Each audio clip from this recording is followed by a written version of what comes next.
এই পৃথিবীর বুকে যারা আরামের টাটকা সুখগুলি আরামগুলি যারা বর্জন করে আল্লাহ রাব্বুল আলামিনকে বিশ্বাস করে যারা জীবন পরিচালনা করেছে, আল্লাহ পাক তাদের জন্য জান্নাত রেখেছেন এবং তাদের জন্য বলছেন সাবিকু ইলা মাগফিরাতিম মির রাব্বিকুম ওয়া জান্নাতিন আরদুহা কাআরদিস সামাই ওয়াল আরদ উইদ্দাত লিল্লাযীনা আমানু বিল্লাহি ওয়া রাসূলিহি। আল্লাহ পাক বলেন প্রতিযোগিতা করো আল্লাহর মাগফিরাত কামনার জন্য আর জান্নাতে যাওয়ার জন্য প্রতিযোগিতা করো, আল্লাহর রহমত পাওয়ার জন্য সৎ কাজের প্রতিযোগিতা করো, তাহলে আল্লাহ রাব্বুল আলামিন তোমাদেরকে ক্ষমা করবেন আর তোমাদের জন্য এমন জান্নাত দিবেন যেই জান্নাত আকাশের বিশালতার জমিনের বিশালতার মতো। এই বিরাট জান্নাত তোমাদেরকে দিবেন। এই জান্নাত চিরস্থায়ী সুখ এবং শান্তি জায়গা হবে। মাসালুল জান্নাতিল্লাতী উইদাল মুত্তাকুন ফিহা আনহারুম মিন মাইন গায়রি আসিনিন ওয়া আনহারুম মিন লাবানিন লাম ইয়াতাগায়্যার তা'আমুহু। আল্লাহ পাক বলছেন জান্নাত আল্লাহ পাক ওয়াদা করেছেন মুত্তাকিদের জন্য। আল্লাহ পাক জান্নাত দিবেন যে জান্নাতের ভিতরে রয়েছে মধুর প্রস্রবণ, রয়েছে দুধের প্রস্রবণ, রয়েছে সেখানে স্বচ্ছ পানির প্রস্রবণ রয়েছে। এই সুন্দর জান্নাত ঝর্ণা ধারা আল্লাহ পাক সৃষ্টি করেছেন, বাগ বাগিচা দিয়ে ভরে রেখেছেন জান্নাত। সেই জান্নাতে জান্নাত হবে এয়ার কন্ডিশন, রোদ্রের তাপ হবে না সেখানে, রোদ্রের খরতাপ হবে না সেখানে, ঠান্ডার প্রচন্ডতা থাকবে না। কিরকম হবে জায়গাটা? আল্লাহ পাক বলছেন মুত্তাকিনা আলালুহা ওয়া দুল্লিলাত কুতুফুহা তাদলিলা। আল্লাহ পাক এমন জান্নাত রেখেছেন, সেই আল্লাহ পাক সেই জান্নাতের ভিতরে জান্নাতীরা ঠেস লাগায়া মুখোমুখি অবস্থায় তারা সেখানে বসবে আর জান্নাতীদের মনের মধ্যে কোনো দুঃখ থাকবে না, পেরেশানি থাকবে না। পৃথিবীতে মানুষের দুঃখ থাকে, পেরেশানি থাকে, সেখানে কোনো দুঃখ আর পেরেশানি থাকবে না। সেই জায়গাটা হবে শীতাতপ নিয়ন্ত্রিত, না শীত না গরম, চির বসন্ত বিরাজ করবে। জান্নাতীরা সেখানে থাকবে। এই সুন্দর জান্নাত আল্লাহ পাক রেখেছেন মুত্তাকিদের জন্য। সুবহানাল্লাহ। কাফেরদের জন্য জান্নাত হবে, জাহান্নাম হবে চিরকাল। খালিদিনা ফিহা আবাদান, চিরকাল কাফেরেরা জাহান্নামে থাকবে। সর্বশেষ যে ব্যক্তি জাহান্নাম থেকে মুক্তি লাভ করবে তাকে আল্লাহ পাক বলবেন, ফেরেশতাদেরকে বলবেন, আমার ফেরেশতারা আমার এই বান্দাকে জান্নাত এবং জাহান্নামের মাঝখানে রেখে দাও। জান্নাত এবং জাহান্নামের মাঝখানে লোকটি যখন থাকার জায়গা পাবে সে জান্নাতের দিকে তাকায়া দেখবে আর কাঁদতে থাকবে। আল্লাহ পাক জিজ্ঞেস করবেন, বান্দারে যুগের পর যুগ ধরে জাহান্নামে কেঁদেছো, আমি রব্বুল আলামিন জাহান্নাম মাফ করে দিয়া জান্নাত জাহান্নামের মাঝখানে রেখে দিয়েছি, আযাব থেকে তো বেঁচে গেছো, এখন কাঁদো কেন? লোকটি বলবে, রব্বুল আলামিন কাঁদি এই কারণে, জাহান্নাম থেকে মাফ করেছো, তোমার শুকরিয়া আদায় করি। জান্নাত তো আমার কপালে নাই, কিসমতে নাই, কিন্তু জান্নাত আমি এখান থেকে দেখতে পাচ্ছি। জান্নাতের সুঘ্রাণ আমার পূরণ করবেন। বলবেন যাও, ফেরেশতাদের বলবেন এর জান্নাতের দরজার কাছে দাঁড় করায় দাও। জান্নাতের দরজার কাছে দাঁড়িয়ে লোকটি আবার কান্না শুরু করবে। আল্লাহ পাক প্রশ্ন করবেন, এবার কান্দো কেন? লোকটি বলবে, রব্বুল আলামিন কান্দি এই কারণে, জান্নাতের এই দরজায় দাঁড়ায়া জান্নাতের অফুরন্ত নেয়ামত কিছুই ভালো করে দেখা যায় না, শুধু অল্প জায়গা দেখি। যদি তুমি আমারে দয়া করে জান্নাতের মাঝখানে দাঁড় করায় দিতা, চতুর্দিকে তাকায়া তাকায়া দেখা কলিজারে ঠান্ডা বানাইতাম। তবে আমি ওয়াদা করি জান্নাতের কোনো নাজ নেয়ামত, কোনো ফল আমি খাবো না, ধরবো না, ছুঁইব না। একটুখানি মেহেরবানি করে মাঝখানে দাঁড় করাইয়া দাও, জানলারে ঠান্ডা করে। আল্লাহ রাব্বুল আলামিন ফেরেশতাদের বলবেন, আমার এই বান্দারে জান্নাতের মাঝখানে দাঁড় করাইয়া দে। আল্লাহর নবী বলেন, জান্নাতের মাঝখানে দাঁড়িয়ে লোকটি আগের চাইতে আরো জোরে চিৎকার মেরে কাঁদতে থাকবে। আল্লাহ পাক বলবেন, বান্দারে কি হলো তোর? দরজার কাছে আসতে চাইছিলে, আইনা দিলাম। আবার এবার মাঝখানে আসতে চাইছো, তাও এনে দিয়েছি। আবার কান্দো কেন?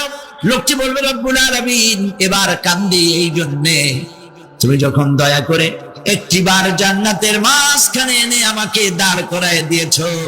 তুমি রহমান রহিম গফুরুর রহিম, এই জান্নাত থেকে আমারে আর বাইর করে দিও না। আল্লাহ রাব্বুল আলামিন বলবেন, ও আমার বান্দারে, আমার এই জান্নাত তোর খুব পছন্দ হয়েছে নাকি? লোকটি বলবে, রব্বুল আলামিন, কলিজা ঠান্ডা হয়ে গেছে, ভাবতেও পারি না এই জান্নাত এত সুন্দর। আল্লাহ পাক বলবেন, বান্দারে, এরকম একটি নয়, দুইটা নয়, তোর জন্য আমি 10টা জান্নাতে এরকম রিজার্ভ করে রাখছি। সুবহান। আল্লাহ পাককে ভয় করে পৃথিবীর সমস্ত পাপ থেকে যারা নিজেকে রক্ষা করবে, আল্লাহ তাদের জন্য এই জান্নাত রেখে দিয়েছেন। সুবহানাল্লাহ। সেই জান্নাতের রিসিপশন আপনার আন্দাজ রিসিপশন দেওয়া হবে।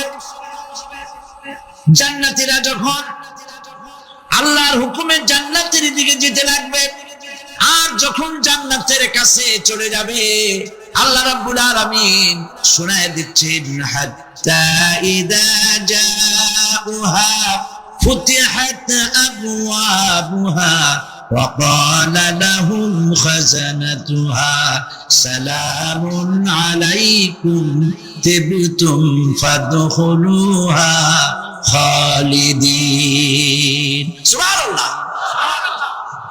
জান্নাতীরা যখন জান্নাতে প্রবেশ করার দরজার মুখোমুখি হবে, দ্বার রক্ষীগণ তখন বলবে, সালামুন আলাইকুম, আল্লাহর শান্তি তোমাদের উপরে বর্ষিত হোক।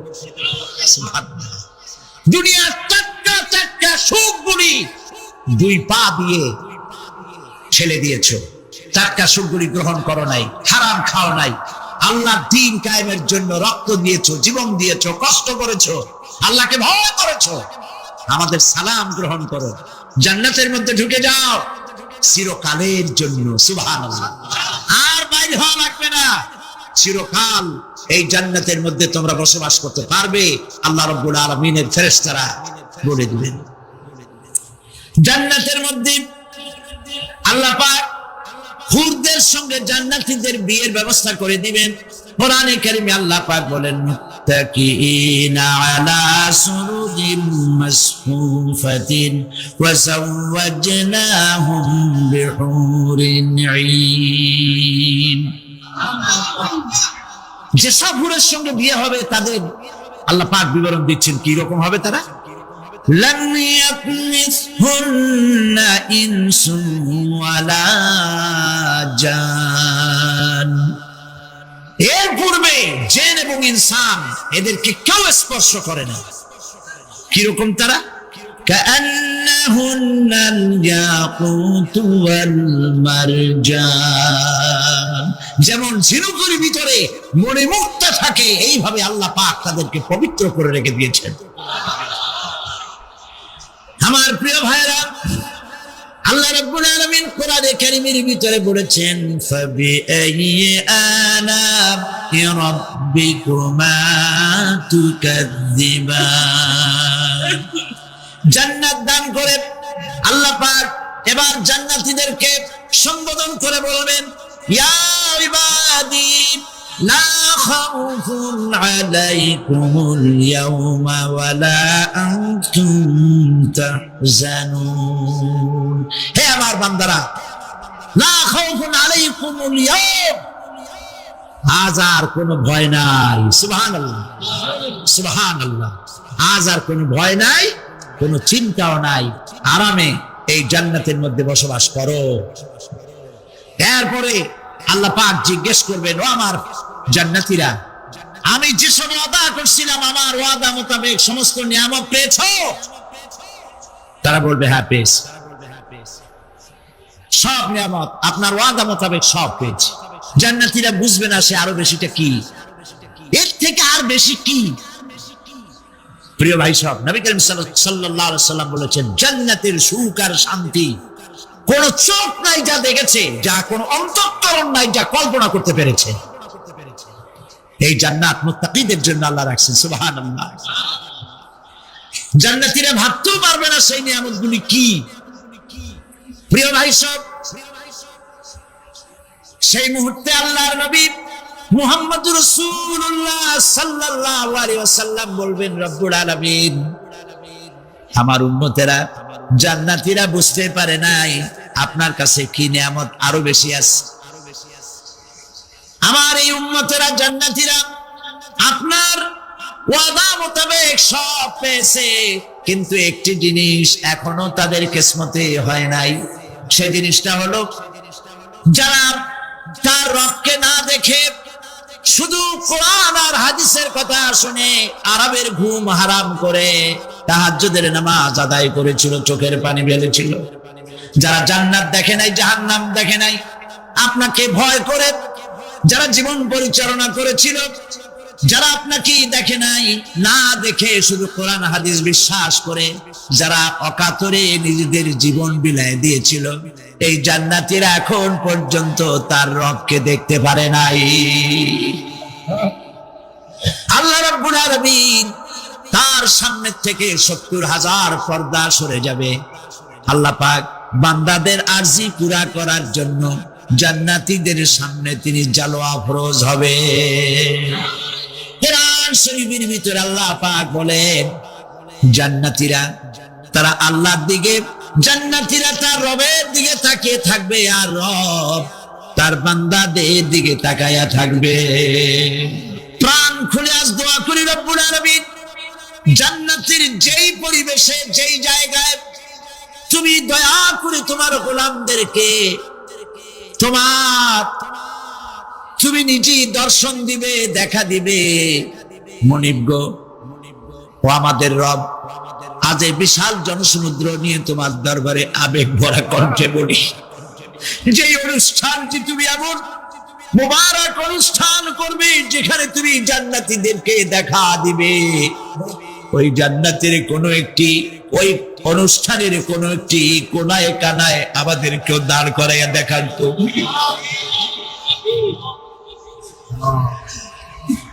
প্রিয় ভাই সব, আল্লাহ রাব্বুল আলামিন মানুষের সামনে এত সব নিয়ামত রেখেছেন, এই জান্নাত দান করবেন।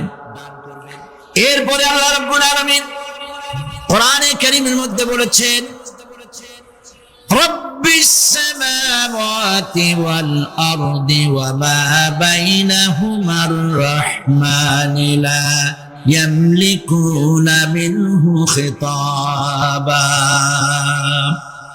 এসব পুরস্কার রয়েছে তোমাদের সেই রবের পক্ষ থেকে যিনি আকাশ আর জমিনের মালিক। সুবহানাল্লাহ বলবেন না? যার সামনে কথা বলার ক্ষমতা কারো হবে না। এটি একটি মারাত্মক কথা। কিয়ামতের দিন আল্লাহর দরবারে কেউ কথা বলতে পারবে না আল্লাহর নির্দেশ ছাড়া। একটি আকীদা পরিষ্কার করে নিয়ে যান আপনাদের, সে আকীদাটা এভাবে পরিষ্কার করুন, কোন পীর সাহেব, কোন খাজা বাবা, কোন মাওলানা, কোন মুহাদ্দিস, কোন বুজুর্গ আপনাকে সুপারিশ করতে পারবে না। আয়াতুল কুরসির ভিতরে আমরা পড়ি মান যাল্লাযী ইয়াশফাউ ইনদাহু ইল্লা বিইযনিহি। আল্লাহ পাক বলেছেন কিয়ামতের দিন আল্লাহর দরবারে কার সাহস আছে কথা বলতে পারে? মান যাল্লাযী ইয়াশফাউ ইনদাহু ইল্লা বিইযনিহি। আল্লাহর অর্ডার ছাড়া, হুকুম ছাড়া আল্লাহর সামনে কথা বলার সেদিন কেউ থাকবে না। সুবহানাল্লাহ। কেউ কথা বলতে পারবে না। সুপারিশ করতে হবে আল্লাহ যারে বলেন তুমি করো, অমুকের জন্য করো, সেই ব্যক্তি শুধু তার জন্যই করতে পারবে, আর কেউ কথা বলতে পারবে না। সেই কঠিন হাসরের ময়দান, যেদিন শুধুমাত্র আল্লাহ পাক কথা বলবেন, আর যারে বলতে বলবেন সেই কেবলমাত্র বলতে পারবে। সুপারিশ, এটি আল্লাহ পাক কিয়ামতে পারমিশন দিলে বলা যাবে। হযরত ইব্রাহিম আলাইহিস সালাম, হযরত ইব্রাহিম আলাইহিস সালাম কিয়ামতের দিন তার নিজের পিতা সম্পর্কে সুপারিশ করবেন। রব্বুল আলামিন, আমার আব্বার জন্য সুপারিশ করতেছি, মেহেরবানি করে জাহান্নাম থেকে তারে আপনি রক্ষা করুন। আল্লাহ রব্বুল আলামিন বলবেন, ইব্রাহিম তোমার সুপারিশ মঞ্জুর হবে না। প্রিয় ভাই সব, একটু মাথা খাটান, চিন্তা করেন। জাতির পিতা কে? জাতির পিতা চিল্লায় বলুন, কলিজা সাফ করে ফেলুন। মুসলমানদের জাতির পিতা হাবিজ হাবিব কেউ হতে পারে না। ইব্রাহিম আলাইহিস সালাম এই মিল্লাতের পিতা। সুবহানাল্লাহ। হযরত ইব্রাহিম আলাইহিস সালাম কিয়ামতের দিন বলবেন, আল্লাহ আমার আব্বার জন্য সুপারিশ করছি। আল্লাহ পাক বলবেন, মঞ্জুর হবে না। আসর তোমার পিতা হতে পারে, কিন্তু আমার খলিলকে আগুনে ভালার জন্য নমরুদকে সে সহযোগিতা করেছে, আমি তোমার পিতাকে ক্ষমা করব না। নবী করিম সাল্লাল্লাহু আলাইহি সাল্লামকে সাহাবায়ে কেরাম জিজ্ঞেস করেছেন, হে রাসূল, আপনার আব্বা এবং আম্মার অবস্থা কি হবে? নবী করিম সাল্লাল্লাহু আলাইহি সাল্লাম কেঁদে ফেলেছেন, সাফ করেছেন, আমি তাদের কোনো উপকারে আসব না। আল্লাহু আকবার। আপনি মনে করছেন নাকি যে ইয়া নবী সালাম আলাইকা বলি অমনি নবী সুপারিশ পাবেন? এত সহজ। কতগুলো রসগোল্লা খাইলেন আর বড় একটা মিছিল করলেন আর অমনি চলে যাবেন? পৃথিবীর সব মানুষ, সাহাবায়ে কেরাম বাদ দেন, পৃথিবীর সমস্ত মানুষ একত্রিত হয়ে আবু তালেব রাসূলুল্লাহকে যে ভালোবেসেছেন, ওর 1000 ভাগের 1 ভাগও সারা দুনিয়ার মানুষ রাসূলুল্লাহকে ভালোবাসতে পারবে? পারবে?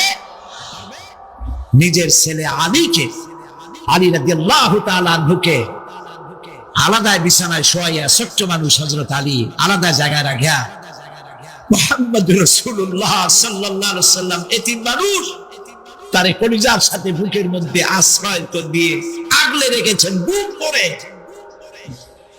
সেই আবু তালেব মৃত্যুর সময় নবী করিম সাল্লাল্লাহু আলাইহি ওয়াসাল্লাম বলেছিলেন, চাচা একটি বার আমার কানে তাওহীদের কালেমা শোনায় দেন। আবু তালেব, তার কিসমতে ছিল না কালেমা। মরে যাওয়ার পর একজন সাহাবী বলেছিলেন, ইয়া রাসূলুল্লাহ, মৃত্যুর সময় আবু তালেবের মুখ আমি নড়তে দেখেছি, তিনি কালেমা পড়েছেন সম্ভবত। রাসূলুল্লাহ সাফ বলেছেন, আমি শুনি নাই। কোথায় যাবে? জাহান্নামে। সবচাইতে কম আযাব হবে কার? আবু তালেবের। কম আযাবটা কি?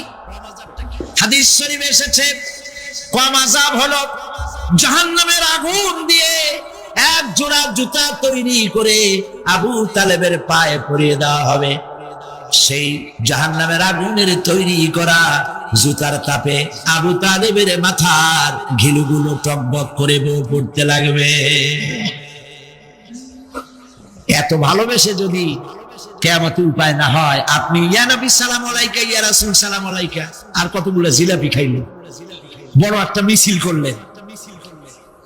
প্রিয় ভাই সব, এইসব বিদআত ছাড়ুন, এগুলি সুস্পষ্ট বিদআত। রাসূলুল্লাহকে ভালোবাসবেন, সাহাবীরা যেভাবে ভালোবেসেছেন ওইভাবে ভালোবাসবেন। আল্লাহ রাব্বুল আলামিন বলেন, যালিকাল ইয়াউমুল হক ফামান শাআ আত্তাখাযা ইলা রাব্বিহি মাআবা। এই দিনটি অবশ্যই আসবে, সেদিনটি নিশ্চিতভাবে আসবে। আর এখন যার ইচ্ছা সে তার রবের দিকে অগ্রসর হোক। ইন্না আনজারনাকুম আযাবান করিবান ইয়াওমা ইয়ানজুরুল মার'উ মা কদ্দামাত ইয়াদাহু ওয়া ইয়াকুলুল কাফিরু ইয়া লাইতানি কুনতু তুরাবা। ইন্না আনজারনাকুম আযাবান কারীবা, খুব নিকটবর্তী একটি আযাব সম্পর্কে আমি তোমাদেরকে সতর্ক করে দিলাম। কে বলতেছেন? আল্লাহ পাক। লক্ষ্য করুন আল্লাহ কি বলছেন, খুব নিকটবর্তী একটি কঠিন শাস্তি, আযাব অর্থাৎ কিয়ামত, এ সম্পর্কে আমি তোমাদেরকে সতর্ক করে দিলাম। ওয়ায়াকুলুল কাফিরু ইয়া লাইতানি কুনতু তুরাবা, সেই কিয়ামতের ময়দানে অবস্থা দেখে কাফেররা বলবে, আহারে মানুষ না হইয়া যদি মাটি হইয়া যেতাম, যদি মাটি হতাম, যদি মানুষ না হয়ে না জন্মতাম, আজ এই হাসরের ময়দানে এইখানে এই বিচারের মুখোমুখি হতাম না, মাটি হইলে বরং অনেক ভালো হতো। এই পৃথিবীতে আমরা এসেছি, চলে যাব, যাওয়ার আগে এই কোরআন একটি বিশাল জনগোষ্ঠী এমন বানাতে চেয়েছে, যে জনগোষ্ঠী এই কোরআন দিয়ে একটি বিশাল সমাজ গড়বে, রাষ্ট্র গড়বে, এমন রাষ্ট্র গড়বে যেই রাষ্ট্রে দুঃখ থাকবে না, অশান্তি থাকবে না, যেখানে সুখ থাকবে, সমৃদ্ধি থাকবে, আর কিয়ামতের দিন আল্লাহর জান্নাতে তারা চলে যাবে। তেমন একটি সমাজকে আমরা চাই। সবাই বলেন, সেরকম একটি সমাজকে আমরা চাই। প্রিয় ভাই সব, কিয়ামতের দিন আমরা যেতে চাই জান্নাতে। কোথায় যেতে চাই বলেন? জোরে বলেন। এই জান্নাতে যাওয়ার জন্য, এই জান্নাতে যাওয়ার জন্য দুইটা কাজ করতে হবে। কয়টা কাজ?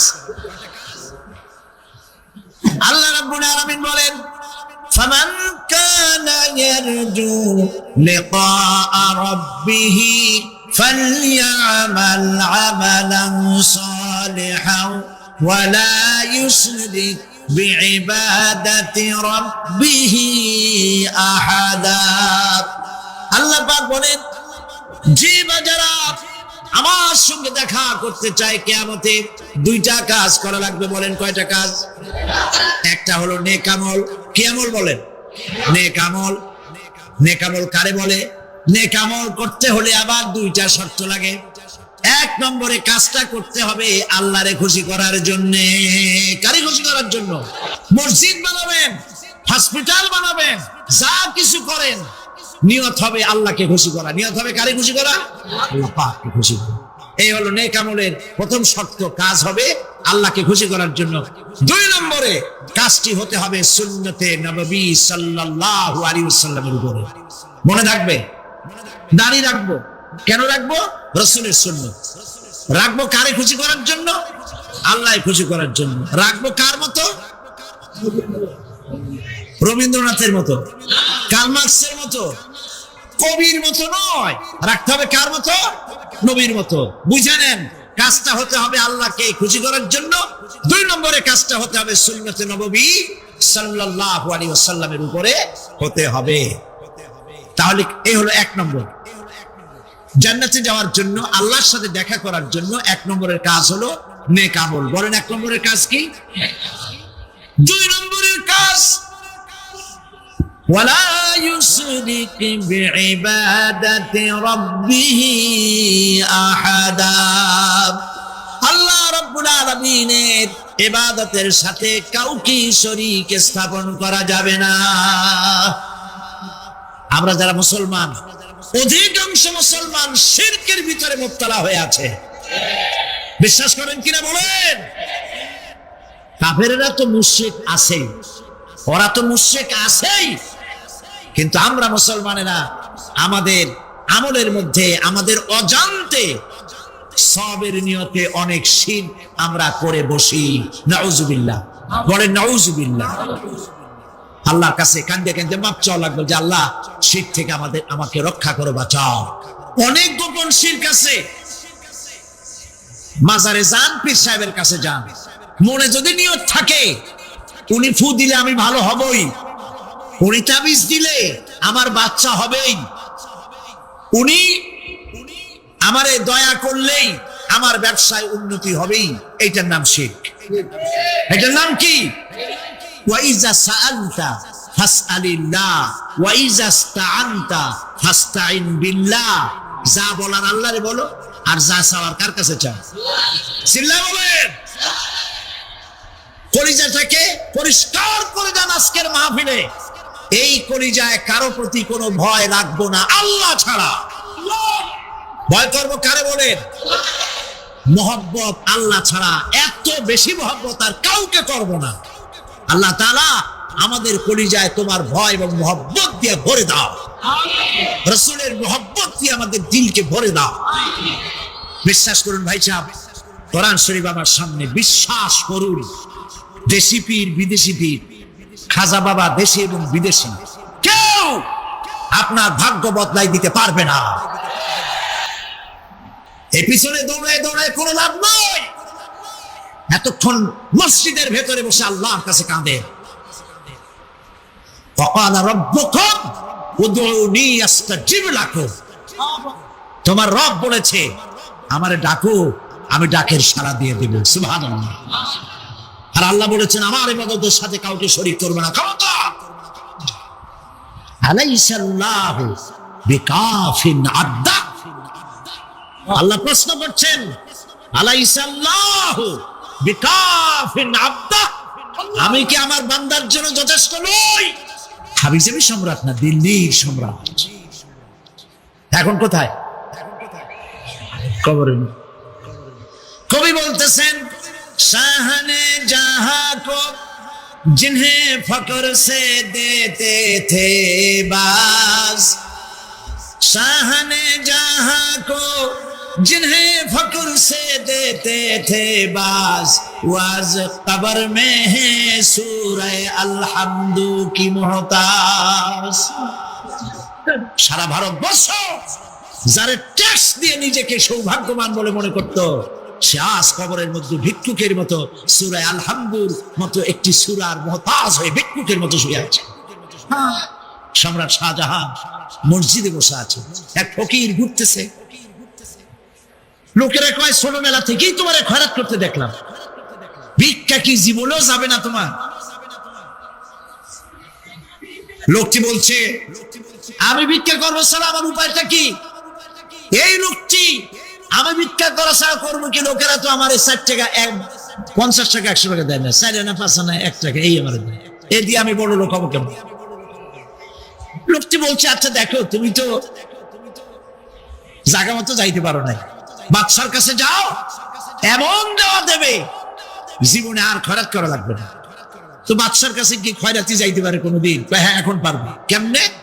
সম্রাট শাহজাহান এখন একা একা মসজিদে আছে। তখনকার এসব বাদশারা অনেকে নামাজি ছিলেন, দিনদার ছিলেন। ফকির দরজার কাছে দাঁড়াইয়া দেখতে পাচ্ছে কেউ নাই, দেহরক্ষীরা দূরে দূরে দাঁড়ানো। বাদশা মসজিদের ভেতরে বসে হাত তুলে ঝুলতেছে আর কাঁদতেছে। মসজিদ থেকে বেরিয়ে আসছে। ফকির বলছে আসসালামু আলাইকুম হুজুর। তিনি বললেন ওয়ালাইকুম আসসালাম, চলে গেল। বাচ্চা বললো আমার কাছে তো কেউ আইসা কিছু না চাইয়া তো যায় না, এরা দেখলাম খয়রাতির মতো কিছু চাইলো না, বেটা ভয় করলো নাকি? হ্যাঁ মেয়ে এদিকে আসো। আসছে। ভয় পাইছো? কয় না ভয় পাইনি। তো কিছু যে চাইলে না? ফকির বলছে জাহাপানা সত্যিই কিছু চাইতে আসছিলাম, তারপর চাইলে না কেন? ফকির বলছে জাহাপানা সারা জীবন ভিক্ষা করেছি, আর আজ দিল্লির সম্রাটের কাছে বেশি পাওয়ার লোভে এসেছিলাম, কিন্তু আপনার দশা দেখা আমার জ্ঞানের চোখ খুলে গেছে। আমি লক্ষ্য করে দেখলাম আমি সম্রাটের কাছে চাইতে এসেছি, হাত তুলি নাই, বিনয় প্রকাশ করি নাই, চোখের পানি ফেলি নাই, কিন্তু লক্ষ্য করে দেখলাম দিল্লির সম্রাট আমার চাইতেও বড় ভিক্ষুকের মতো আবার কোন সম্রাটের কাছে হাত তুলে কান্দে। আমার জ্ঞানের চোখ খুলে গিয়েছে, আমি বুঝতে পেরেছি সম্রাট কান্দে যেই সম্রাটের কাছে, তারে ছাড়া আর কারো কাছে জীবনে চাইব না। এই কথাই সূরা ফাতিহায় প্রত্যেক দিন পড়ি, বুঝি না কি পড়ি। ইয়াকা না'বুদু ওয়া ইয়াকা নাস্তাঈন। আয় আল্লাহ, একমাত্র তোমার গোলামি করি আর তোমার কাছে সাহায্য চাই, তুমি ছাড়া কারো কাছে সাহায্য চাই না। একজন দরবেশ সাহেব তিনি একবার এই সূরার পড়তেছিলেন, মুখস্থ তেলাওয়াত করতেছিলেন, একটা গাছের তলায় বসে, একটা বট গাছের তলায় বসে এটা তেলাওয়াত করতেছিলেন। যখন তিনি পড়লেন, হাল তারা মিন ফুতুর, আমার সৃষ্টি নৈপুণ্যতার ভিতরে কোনো ভুল পাওয়া যায় নাকি? দরবেশ সাহেব চিত হয়ে শুয়ে শুয়ে তেলাওয়াত করতেছেন আর বলছেন, আল্লাহ রাব্বুল আলামিন, তোমার সৃষ্টি নৈপুণ্যতার ভিতরে কোনো ভুল ধরার ক্ষমতা তো কোনো মানুষের নাই। তবে একটা জিনিস আমার নজরে পড়লো, এই যে বিরাট বট গাছটা, পৃথিবীতে যত গাছ আছে যেমন গাছ তেমন ফল, তাল গাছটা যেমন ফলও তেমন, নারকেল গাছটা যেমন ফলটাও তেমন, কিন্তু এত বড় বিশাল বট গাছ ফল হতেছে ছোট ছোট ট্যাবলেটের মতো। গাছটা যেমন ফলটা তেমন হয় না। আল্লাহ এটা ভুল না, তুমি বলেছো যে দেখো কোনো ভুল টুল আছে নাকি, তো ভুল তো না, আমার চোখে এটা লাগলো, যেমন গাছ তেমন ফল হয় না। দরবেশ সাহেব চিত হয়ে শুয়ে শুয়ে তেলাওয়াত করছেন, মনের মধ্যে এই চিন্তা আসলো, গাছটা যেমন তেমন ফলটা হলো না। দরবেশ সাহেব বলেন, এই চিন্তা করতেছি, হঠাৎ করে একটা দমকা হাওয়া বয়ে গেল, ডালে ডালে বাড়ি লেগে গেল, একটা আদা পাকা বটের ফল অনেক উপর থেকে বৃন্তচ্যুত হয়ে চট করে এসে আমার নাকের উপরে ফট করে পড়লো। নাকের উপরে এমন ভাবে পড়ছে, নাকটা জ্বলে উঠছে। আমি সেজদায় পড়ে গেলাম। দরবেশ সাহেব বলেন, আমি সেজদায় পড়ে গেলাম, চোখের পানি ফেলে আল্লাহর দরবারে মাপ চাইলাম, বললাম, রব্বুল আলামিন, তোমার কোন জিনিসের ভিতরে কোনো খুঁত নাই, নিখুঁত জিনিস তুমি বানাইছো, কোনো ভুল নাই। আমি চিন্তা করেছিলাম নারকেল গাছ যেমন তার ফলও তেমন, তাল গাছ যেমন তার ফলও তেমন, বট গাছটা যেমন তেমন ফল। আমার আন্দাজ মতো, আমার চিন্তা মতো, যত বড় বট গাছ অত বড় ফলটা যদি হতো, বটের ফলটা যে পজিশন নিয়ে আমার নাকে পড়েছিল, গাছ যেমন ফল তেমন হলো, নাকও যেত, আমার মাথাও যেত। আল্লাহ রাব্বুল আলামিন বলেন, দেখো বান্দা, আমার সৃষ্টি নৈপুণ্যতার মধ্যে কোনো ভুল পাবে না। সুবহানাল্লাহ, কোনো ভুল নাই, বারবার তাকাও, কোনো ভুল পাবে না। আল্লাহ সুবহানাহু ওয়া তাআলা সুন্দর করে বানিয়েছেন, যা দেখবেন শুধু সুন্দর আর সুন্দর। সুবহানাল্লাহ, সবগুলিকে আল্লাহ পাক সুন্দর করে করে সৃষ্টি করেছেন, সব গুছিয়ে গুছিয়ে সুন্দর করে করে বানিয়েছেন, অসুন্দর করে কিছু বানান নাই। ফুল দেখতে কত সুন্দর, ফুলের থেকে ফল হয়, সে ফল হওয়ার জন্য ফুলের পুংকেশর আর স্ত্রী কেশরের মিলন ঘটতে হয়। তো ফুল তো আর চলতে পারে না, এই মিলনটা কেমনে হবে? এই জন্য আল্লাহ পাকের রুচি দেখেন, আল্লাহ পাকের রহমত দেখেন, আল্লাহর কুদরত চিন্তা করুন। সুবহানাল্লাহি বিহামদিহি। ফুল সুন্দর জিনিস, ফুলের চাইতে আর কিছু সুন্দর আছে নাকি? এত সুন্দর ফুল, এই পুংকেশর এবং স্ত্রী কেশরের বিনিময়টা কে করবে? এইটা করার জন্য আল্লাহ পাক এই দায়িত্ব তেলাপোকাকে দেন নাই, দিছেন নাকি? আরশোলাকে দিছেন, ছার পোকাকে দিছেন, কুই পোকাকে দিছেন, তাতে ফুলের ইজ্জত নষ্ট হবে। ফুল যেমন সুন্দর, আল্লাহ রুচি, আল্লাহ রাব্বুল আলামিনের সৌন্দর্য বোধ কত বিরাট, কত মহান আল্লাহ পাক। ফুল যেমন সুন্দর, ওই সুন্দর ফুলের উপরে তেলাপোকা পড়লে ফুলের সৌন্দর্য নষ্ট হবে। এই জন্য আল্লাহ পাক ফুল যেমন সুন্দর, ওই পুংকেশর আর স্ত্রী কেশরের মিলন ঘটাবার জন্য রব্বুল আলামিন সুন্দর প্রজাপতির ব্যবস্থা করেছেন। ফুল যেমন সুন্দর, প্রজাপতিও সুন্দর। প্রজাপতির ডানায় কোন শিল্পী কোন তুলি দিয়ে এত রং লাগালো! সুবহানাল্লাহ বিহামদিহি, সুবহানাল্লাহ বিহামদিহি। কি সুন্দর প্রজাপতি আল্লাহ তৈরি করলেন। আল্লাহ পাক বলছেন, এমনি সুন্দর করে বানালাম, মানুষ বানাইছি, সে মানুষের সৌন্দর্য দেখো। দুইটা চোখ দিলাম দেখার, তাতে আবার পশম দিয়েছে, চোখে পিসি দিয়েছে, চোখের ভিতরে মণিটা কালো করেছে, তার চতুর্দিকে সাদা অংশকে নীলাভ করেছেন যাতে কালোটা আরো ফুটে ওঠে। সুবহানাল্লাহ বিহামদিহি।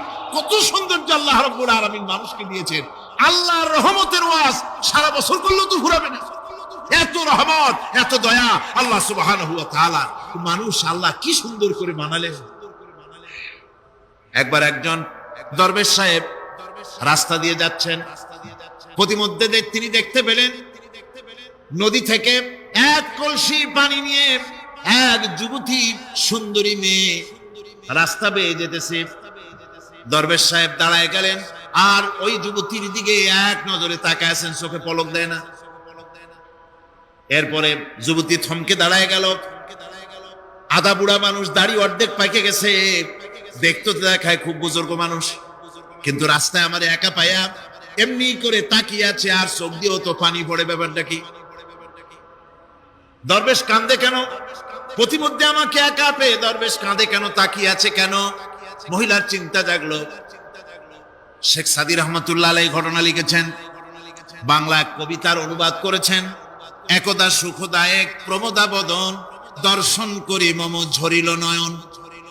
হেসে কহে সেরূপসী সবিস্ময় মন, কহ দেখি মহাশয় কহ কি কারণ। বিষয় বিরাগী তুমি ভুবনে প্রচার, কি হেতু জন্মিল তব মানস বিকার। যুবতী মেয়েটি বলছে, ওগো দরবেশ সাহেব, হুজুর সাহেব, আমি একটা যুবতী মেয়ে লোক, রাস্তায় আমাকে একা পেয়ে আপনি আমার দিকে তাকায় আছেন আর কাঁদতেছেন।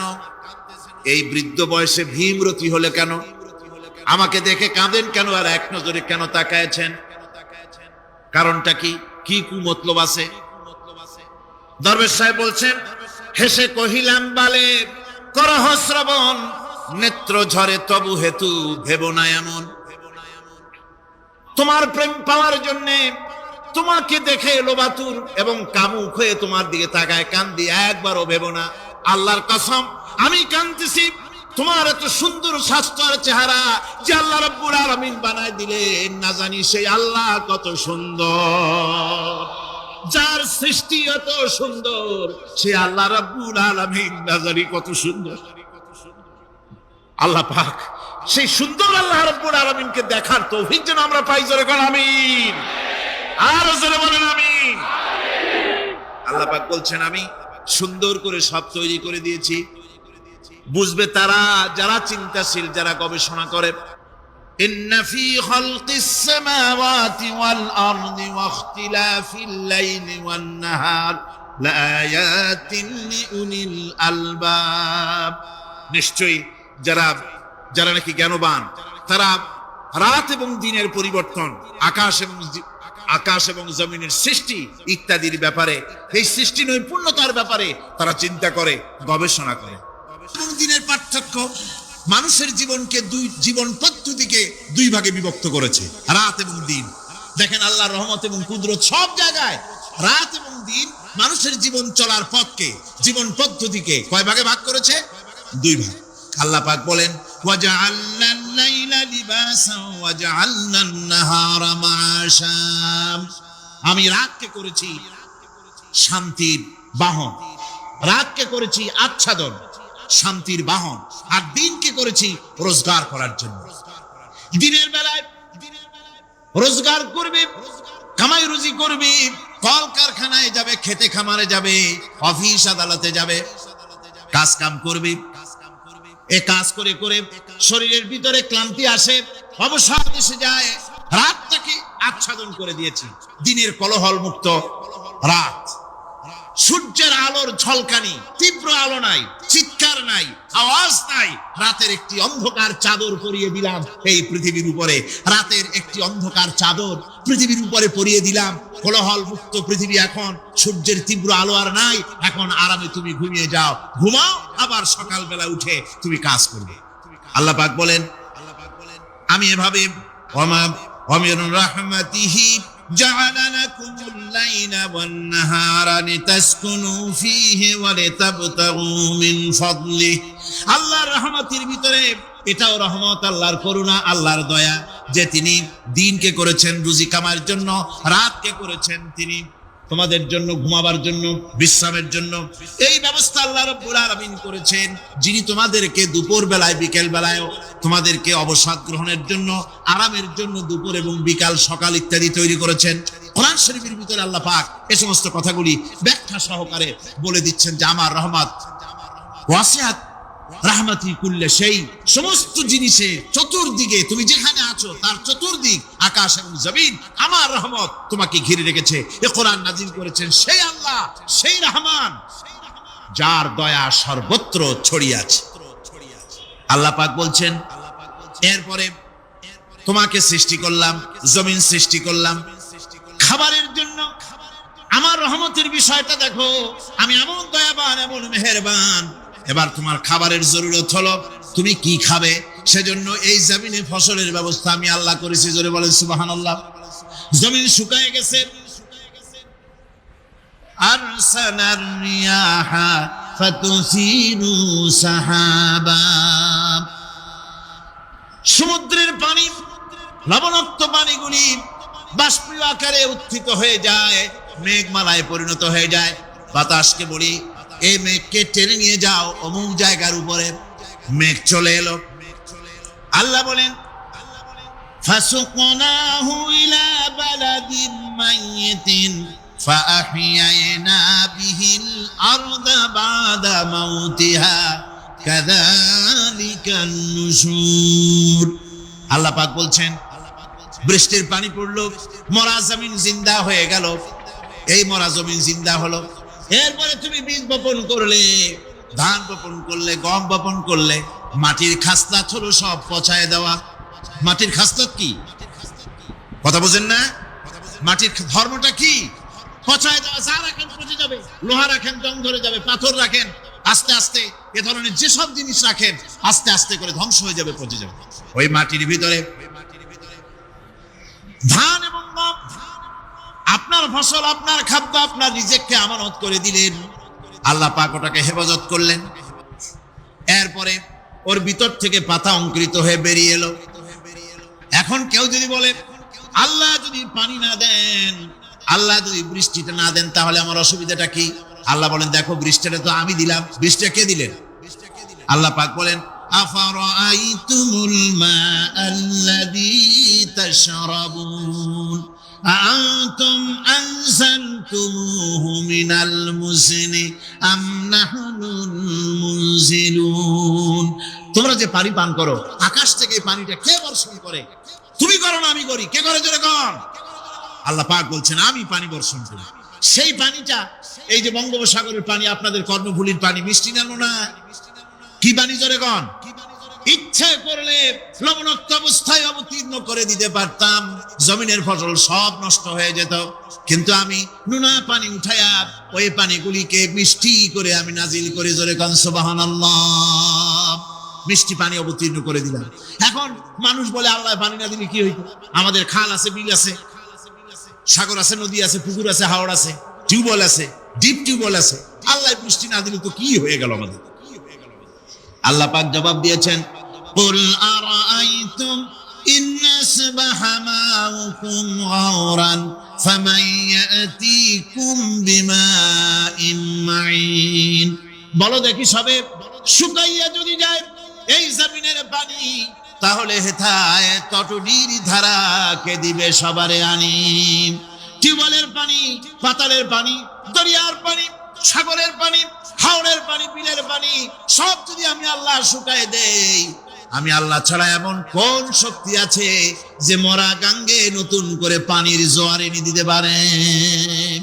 আছে কেউ? কেউ নাই। আল্লাহ পাক বলেন দেখুন আমার রহমত, এভাবে করে আমি পানি দিলাম, বৃষ্টি দিলাম, এবার গাছ উঠলো, বীজ বপন করছিলাম, গাছ উঠলো।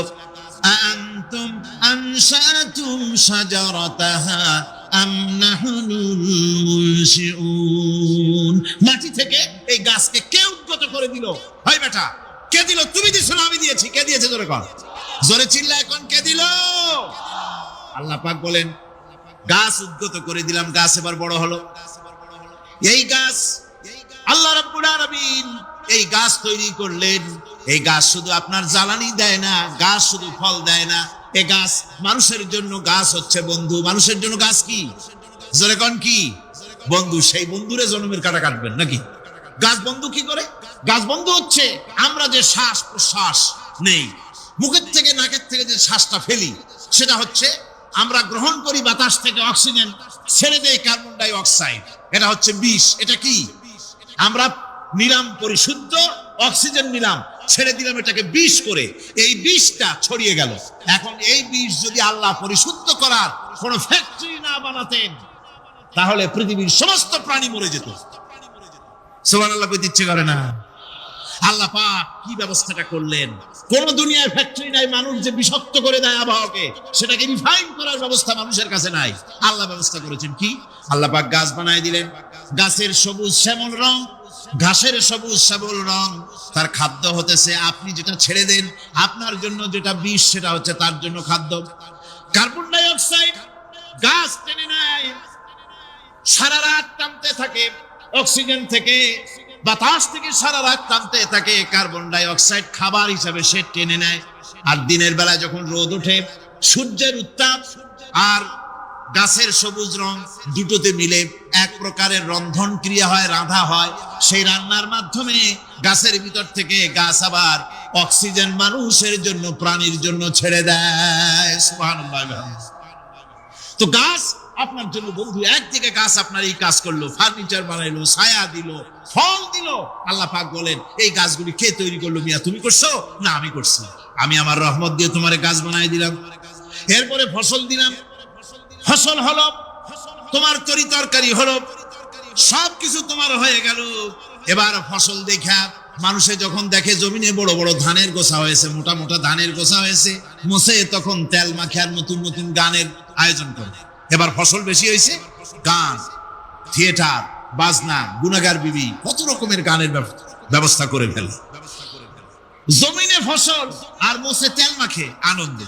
আল্লাহ রাব্বুল আলামিন বলেন লাউ নাশাউ লাজআলনাহু হুতামান ফাযান্তুম তাফাক্কাহুন। আমি যদি ইচ্ছে করি তাহলে সব তুষ হয়ে যাবে না? তখন কি করবেন আপনারা? কি করবেন কোন? বাংলাদেশ তখন হরতালের দেশ। যখন আপনি দেখলেন যে জমিনে ধানে এবার সব তুষ হইছে, তখন আল্লাহর বিরুদ্ধে হরতাল করেন। লাভ হবে কিছু? লাভ হবে? আল্লাহর বিরুদ্ধে আপনারা অনশন ধর্মঘট করেন, লাভ হবে কিছু? কোন লাভ হবে না। আল্লাহ রাব্বুল আলামিন বলেন কোন লাভ হবে না, বরং তোমরা তখন বলবে ইন্না লামুগরামুন বাল নাহনু মাহরুম।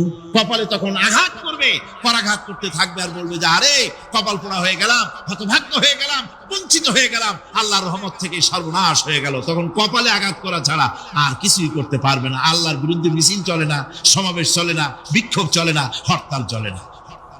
মহান আল্লাহ রাব্বুল আলামিন বলছে দেখো এইভাবে করে তোমার ফসলের ব্যবস্থা আমি আল্লাহ করেছি। আমি রহমান, আমি আল্লাহ পাক কি এমন রহমান। আজ জমিনে ফসল বৃদ্ধির জন্য ইউরিয়া, সুপার সালফেট, সালফার সারের ব্যবস্থা হয়েছে, নানান জাতের সারের ব্যবস্থা হয়েছে। যখন এই সার মানুষ তৈরি করতে শেখে নাই, আবহমান কাল থেকে জমিনের জন্য সারের ব্যবস্থা কে করেছেন? জোরে কোন? আল্লাহ পাক বলেন আমিন আয়াতিহি আইয়ুরিকুমুল বারকা খাউফান ওয়া তামাম। আমার অসংখ্য নিদর্শনাবলীর মধ্যে এটাও একটি নিদর্শন যে আকাশে বিদ্যুৎ চমকে মেঘের গর্জন হয়। এই যে বিদ্যুৎ চমকে গর্জন হয়, এর মধ্যে রয়েছে মানুষের জন্য ভীতি এবং আশা। তারা ভয় পায় আর এর মধ্যে আশাও রয়েছে। আশাটা কি? আশা হচ্ছে এই যে বিদ্যুৎ যে বছর যত বেশি চমকায় মেঘে, সে বছর জমিনে ফসল তত বেশি বাড়ে। কৃষিবিদরা বলেছেন বিদ্যুৎ যত বেশি চমকায় জমিনের ফসল তত বেশি বাড়ে। সুবহানাল্লাহি ওয়া বিহামদিহি। এর একটা সিস্টেম আছে, সেই সিস্টেম অনুযায়ী আল্লাহ জমিনে ফসল বাড়ায় দিলেন। আল্লাহ ফসল দিলেন। এবার আপনার আল্লাহ পাক বলছেন দেখো ফসল দিলাম, ধান হলো, চাউল হলো, মাছ হলো, গোশ হলো, সব হয়ে গেছে, এখন তুমি খাবে। রান্না বান্না হয়ে গেল, রহমত আমার দেখো, আমার রহমতটা দেখো। এ কোরআন শিখাইছেন সেই আল্লাহ রাব্বুল আলামিন, যার নাম রহমান। জোরে বলেন তার নাম কি? রহমান। চাউল হয়ে গেছে, চাউল তো শুধু ভর্তা বানায় খাওয়া যাবে না। ভাত হয়েছে, আটা দিয়া রুটি তৈরি হয়েছে, কি দিয়া খাবেন? আল্লাহ রাব্বুল আলামিন আপনার পুকুরের ভিতরে মাছ দিয়া দিলেন, জন্তু জানোয়ার দিলেন, চার পায়া জানোয়ারের গোশত হালাল করে দিলেন, পাখির মাংস আল্লাহ রাব্বুল আলামিন হালাল করে দিলেন। এখন মাছ হলো, গোশ হলো।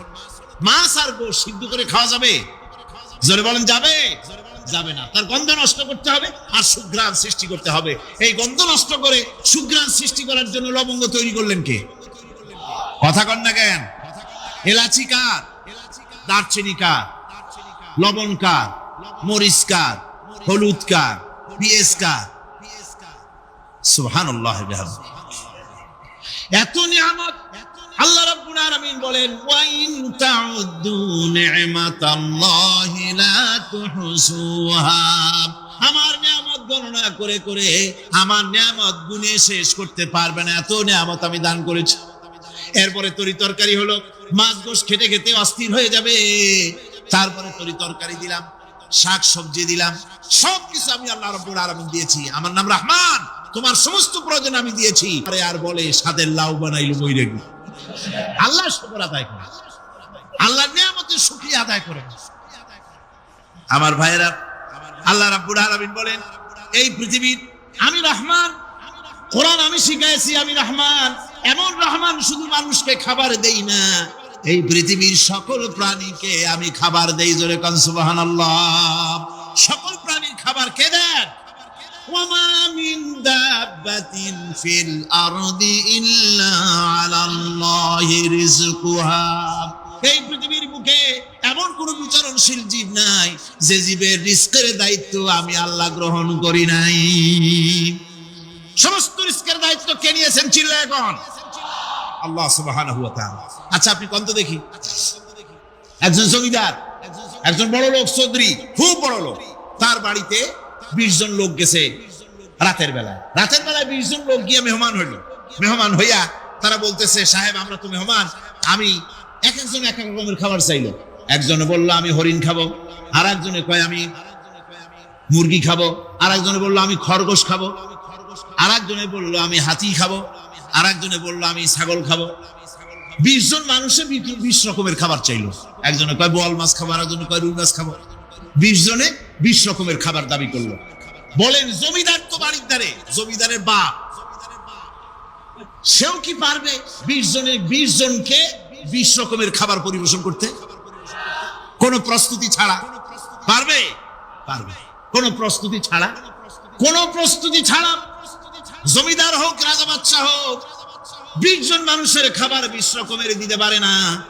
আর আল্লাহ এমন রহমান, এই পৃথিবীর লক্ষ কোটি কোটি জাতির প্রাণীকে কোটি কোটি রকমের খাবার আল্লাহ রাব্বুল আলামিন পরিবেশন করতেছেন। সাপের খাবার একরকম, ব্যাঙের খাবার আর এক রকম। ব্যাঙে যা খায় সাপে তা খায় না, সাপে যা খায় ব্যাঙে তা খায় না। হাতির খাবার, গন্ডারের খাবার, ভল্লুকের খাবার, বাঘের খাবার, সিংহের খাবার, মানুষের খাবার, ছাগলের খাবার, মুরগির খাবার, মশার খাবার, সারপোকার খাবার, সমস্ত খাবার ভিন্ন ভিন্ন। আবার সমস্ত খাবারের মজা আল্লাহ রাব্বুল আলামিন আলাদা আলাদা করে দিয়েছেন। এমন রহমান, আপনার পেট ভরবেন শুধু স্বাস্থ্য বাড়াবার জন্য, পেট ভরে খাওয়া দরকারটা ছিল। আল্লাহ পাক দেখলেন যে না, শুধু পেট ভরলে তো এরকম খাইতে চাইবে না, তাই আল্লাহ রাব্বুল আলামিন জিহ্বা দিয়ে দিলেন যাতে করে মজা লাগে আর খায়। আল্লাহ পাক বলেন আমি রহমান, দেখো আমি কিভাবে খাওয়াই। ওয়া কাইয়্যিম মিন দাব্বাতিন লা তাহমিলু রিজকুহা আল্লাহু ইয়ারযুকুহা ওয়া ইয়্যাকুম, এই পৃথিবীতে এমন অনেক বিচরণশীল জীব আছে যে প্রাণীরা নিজের জন্য কোনো সঞ্চয় করে না, সঞ্চয় করে শুধুমাত্র পৃথিবীর মানুষ। আর পিঁপড়ায় কিছু সঞ্চয় করে। অন্যান্য বহু প্রাণী আছে যাদের কোনো সঞ্চয় নাই।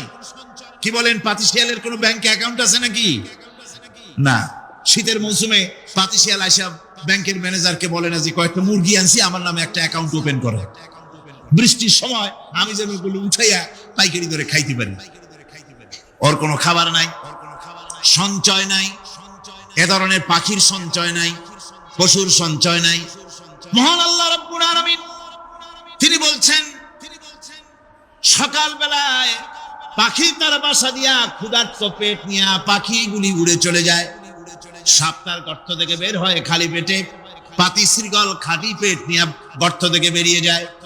তিমির মতো অত বড় প্রকাণ্ড প্রাণী, হাতির মতো প্রকাণ্ড প্রাণী, গরিলা, শিম্পাঞ্জি, ওরাংওটাং, পিঁপড়া থেকে শুরু করে নিয়ে প্রকাণ্ড তিমি পর্যন্ত সমস্ত প্রাণীগুলি সকালবেলায় খালি পেটে বেরিয়ে যায়। সারাদিন ঘোরাঘুরির পর আল্লাহ সুবহানাহু ওয়া তাআলা বলেন সন্ধ্যাবেলায় সমস্ত প্রাণীর পেটগুলি ভরে আমি আল্লাহ তাদের বাসায় ফিরাইয়া দেই। আমি রহমান, এভাবে করি আমি আল্লাহ রাব্বুল আলামিন। খাবারের বন্দোবস্ত করি, পড়ার বন্দোবস্ত করি, থাকার ব্যবস্থা করি। ইয়া আইয়ুহান নাসু যকুরু নি'মাতাল্লাহি আলাইকুম হাল মিন খালিকিন গায়রুল্লাহ ইয়ারযুকুকুম মিনাস সামাই ওয়াল আরদ। ও পৃথিবীর মানুষেরা, ওই আল্লাহর স্মরণ করো, আল্লাহর নিয়ামতের শুকরিয়া আদায় করো যে আল্লাহ তোমাকে আকাশ থেকে জমিন থেকে রিজিক দেন। ওই আল্লাহ ছাড়া আছে কি কেউ যে তোমাকে আকাশ থেকে রিজিক দেয়, জমিন থেকে রিজিক দেয়?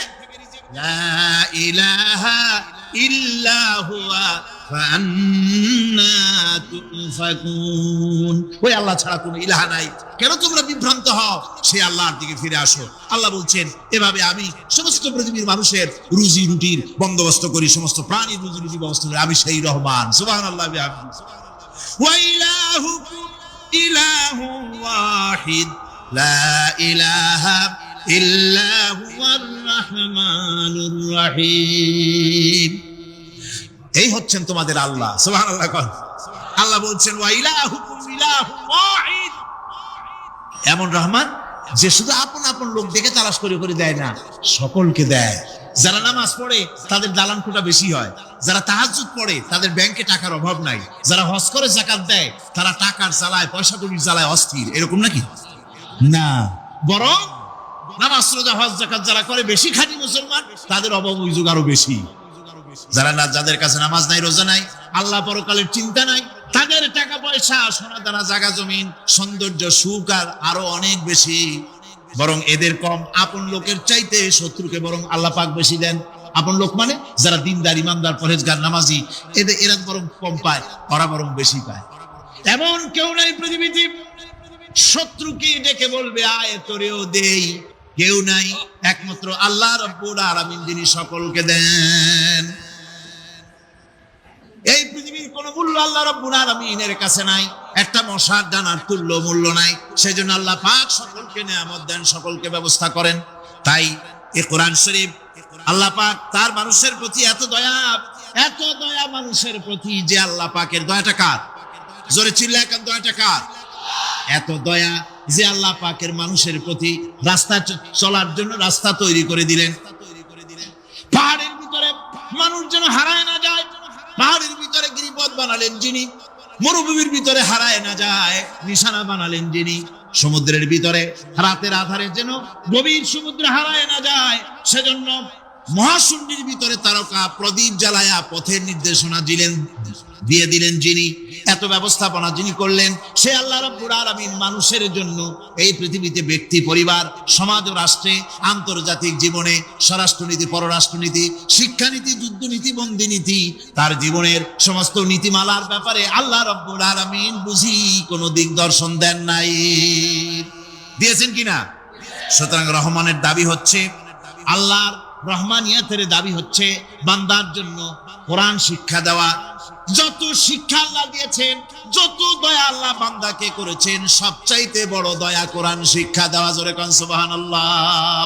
যত দয়া, যত নিয়ামত, যত রহমত আল্লাহ বান্দাকে করেছেন, তার মধ্যে শ্রেষ্ঠ রহমত, শ্রেষ্ঠ দয়া, শ্রেষ্ঠ করুণা মানুষের জন্য, আল্লাহর এই পৃথিবীর মানুষের জন্য সবচাইতে শ্রেষ্ঠ দয়া কি? জোরে বলেন কি? কোরআনের শিক্ষাই হচ্ছে আল্লাহ পাকের এই মানুষের জন্য সর্বশ্রেষ্ঠ দয়া।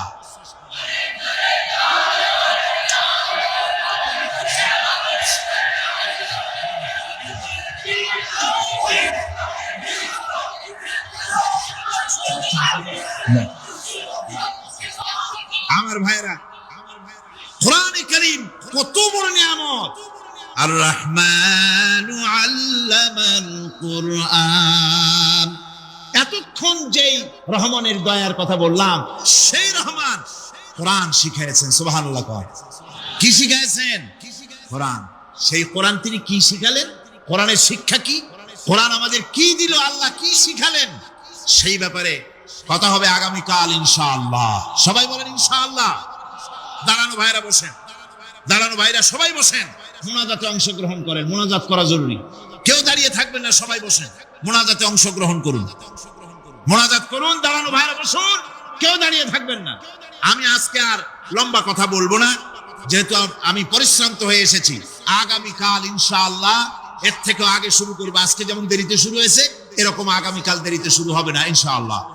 আরো আগে শুরু করব, যাতে করে আমি আপনাদের সামনে কথাগুলি সুন্দর করে বুঝাতে পারি। সবাই বলেন আমিন। কোরআন আমাদের কি দিল, কত বড় রহমত এই কোরআন, যে আল্লাহর এত বড় দয়া, সে আল্লাহ আমাদের কি শিখালেন। এখন আর বাড়িতে গেলে আমাদের পৌঁছে কেউ আর থাকে না। মুনাজাতের পর আযান হবে। রব্বুল আলামিন গভীর রাত্রে হযরত ফাতিমা রাদিয়াল্লাহু তাআলা আনহা ইন্তেকাল করলেন। কিছু সংখ্যক সাহাবীদের কাছে খবর দিয়া অল্প সময়ের ভিতরে জানাজার ব্যবস্থা করা হলো। হযরত আবু যর গিফারী রাদিয়াল্লাহু তাআলা আনহু কবরের ভিতরে নেমে গেলেন। কবরের ভিতরে নেমে গিয়া হযরত আবু যর বলেন, রে কবর, তোর ভিতরে আজকে কাকে রাখবো, তুই কি তা জানিস নাকি? কোনো জবাব আসে না। হযরত আবু যর বলেন, কবর রে, তোর ভিতরে আজকে যাকে রাখবো তিনি হতেছেন হযরত ইমাম হাসান হোসেনের মা। বেহেশতের সমস্ত জওয়ানদের সরদার হবেন যারা, সেই দুইজনের মা তোর ভিতরে রাখবো, খবরদার বেয়াদবি করবি না। কোনো জবাব না পেয়ে হযরত আবু যর বলেন, ওগো কবরের মাটি, তোর ভিতরে কাকে রাখবো কি জানিস? আসাদুল্লাহিল গালিব, দুনিয়ার সমস্ত কাফেরদের বিরুদ্ধে আল্লাহ রাব্বুল আলামিন যাকে বাঘ বানিয়ে পাঠালেন, সেই হযরতে আলী, তার স্ত্রী রেখে যাব, খবরদার বেয়াদবি করবি না। কোনো জবাব আসে না। হযরতে আবু যর বলেন, কবরের মাটি, তোর ভিতরে যাকে রাখবো তিনি হলেন খাতুনে জান্নাত, বেহেশতের সমস্ত মহিলাদের সরদারিনী হবেন যে ফাতেমা, তারে রেখে যাব, তোর ভিতরে খবরদার কোনো বেয়াদবি করবি না। আবার হযরত আবু যর বলেন, কবরের মাটি, তোর ভিতরে কারে রাখবো কি জানিস? তোর ভিতরে আজকে যাকে রেখে যেতেছি তিনি হলেন আখেরি জামানার পয়গম্বর বিশ্বনবী জনাবে মুহাম্মদ রাসূলুল্লাহ সাল্লাল্লাহু আলাইহি ওয়াসাল্লামের কলিজার টুকরা মা ফাতেমাকে তোর ভিতরে রাখবো, খবরদার কবরের মাটি বেয়াদবি করবি না। কিতাবে এসেছে হযরত আবু যরকে বাড়ি শুনতে পেলেন, আওয়াজ এলো, কি যেন বলতেছে, রে আবু যর, আমি ফাতেমা কি চিনি না, হাসান হোসেনের মা কি চিনি না, আলীর স্ত্রী চিনি না, রাসূলের মেয়ে মা ফাতেমা কি চিনি না। আমল যদি ভালো হয় আমার ভিতরে, আমল ভালো নিয়ে যে আসবে শান্তিতে থাকবে, আর আমল যদি খারাপ হয় আমার ভিতরে, তার অবস্থা চূড়ান্ত হয়ে যাবে। আমার ভাইরা, আমার বন্ধুগণ, আমলের উপরে ভিত্তি করে কিয়ামতের দিন নাজাত হবে।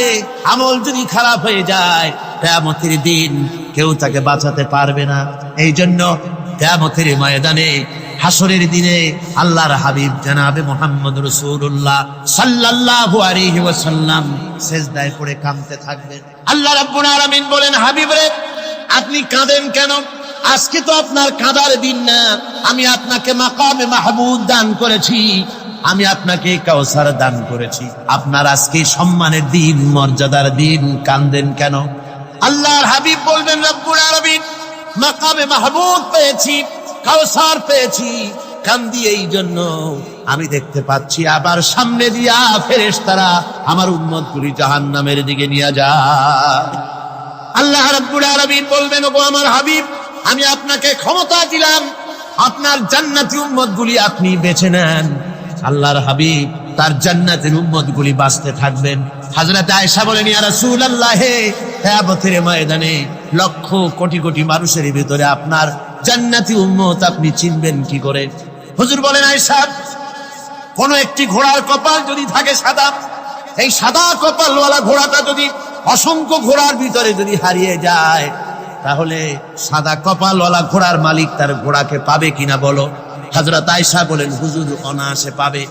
আল্লাহ রাব্বুল আলামিনের হাবিব বলেন, আয়েশা রে, কিয়ামতের ময়দানে আমার যেই উম্মতেরা নামাজি ছিল, দিনদার ছিল, পরেজগার ছিল, দুনিয়ার বুকে ঈমান নিয়ে যারা চলাফেরা করেছে, আমার দিন কায়েমের, আল্লাহর দ্বীনের জন্য যারা কাজ করেছে, ওদের চেহারা নূর চমকাতে থাকবে, ঈমানের নূর কিয়ামতের দিন চমকাতে থাকবে।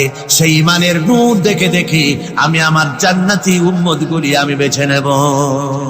হযরত ফাতিমা রাদিয়াল্লাহু তাআলা আনহাকে রাসূলুল্লাহ সাল্লাল্লাহু আলাইহি ওয়াসাল্লাম অত্যন্ত ভালোবাসতেন, মহব্বত করতেন তার স্ত্রীদেরকেও। তার স্ত্রীরাও রাসূল করিম সাল্লাল্লাহু আলাইহি ওয়াসাল্লামকে ভালোবাসতেন প্রাণ উজাড় করে দিয়ে। নবীজি বলেছেন, কন্যার পিতাদেরকে গালি দিও না। অনেকে টিটকারি করে, বারবার মেয়ে হয় ছেলে একটাও হয় না, সেই জন্য টিটকারি বটকারি করে। আল্লাহর নবী বলেছেন, মেয়ের পিতাকে গালি দিও না, ঠাট্টা করো না, যেহেতু আমি মুহাম্মদ রাসূলুল্লাহ সাল্লাল্লাহু আলাইহি ওয়াসাল্লাম, আমি মেয়েদের পিতা। আমি নিজে মেয়েদের পিতা, খাও না, মেয়েদের পিতাকে গাল দিও না। রাসূলুল্লাহ বলেছেন, আকাশের নিচে জমিনের উপরে খাদিজার মতো মহিলা আর নাই। সেই হযরতে খাদিজা রাসূলের 4টি মেয়ে পেটে ধারণ করেছিলেন। সুবহানাল্লাহ। মেয়ের প্রতি রাসূলুল্লাহ যথেষ্ট মহব্বত করতেন, মেয়েকে খুব ভালোবাসতেন হুজুর সাল্লাল্লাহু আলাইহি ওয়াসাল্লাম। হুজুরের কলিজার টুকরা ছিলেন মা ফাতিমা রাদিয়াল্লাহু তাআলা আনহা। হুজুর যখন কোথাও যেতেন সকলের শেষে দেখা করতেন ফাতেমার সঙ্গে, আর বিদেশ থেকে সফর করে এসে সকলের আগে দেখা করতেন ফাতেমার সঙ্গে। সুবহানাল্লাহ।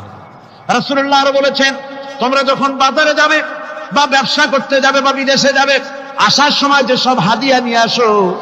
আমরা যখন বাইরে যাই, বাজারে যাই, কিছু হাদিয়া আনি না?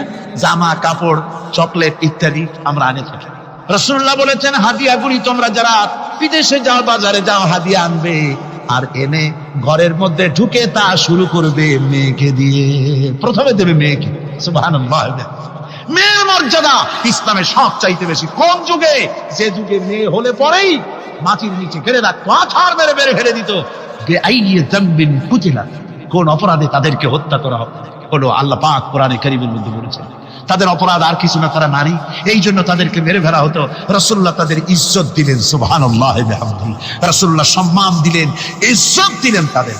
কন্যা হিসাবে নারীর এই মর্যাদা। ফাতেমাকে রাসূল এত ভালোবাসতেন, ইন্তেকালের সময় হযরত ফাতেমা কাঁদতে কাঁদতে বেহুশ হয়ে যাওয়ার উপক্রম হয়ে গেল। রাসূলুল্লাহ হযরত ফাতেমাকে ইশারা দিলেন। হযরত ফাতেমা তার কান নিয়ে রাসূলুল্লাহর মুখের কাছে লাগাই দিলেন। আল্লাহ নবী কি যেন বললেন কানে কানে, হযরত ফাতেমার কান্না বন্ধ হয়ে গেল। হযরত আয়েশা বলেন, মা, রাসূলুল্লাহ তোমার কানে কানে কি বলল আর তোমার কান্না বন্ধ হয়ে গেল? হযরত ফাতেমা বলেন, ইয়া আম্মা জান, আমার আব্বা আমার কানে কানে বলল, মা ফাতেমা তুই কাঁদিস না, তোর কান্না আমার বরদাস্ত হয় না, তোমাকে কাঁদতে হবে না।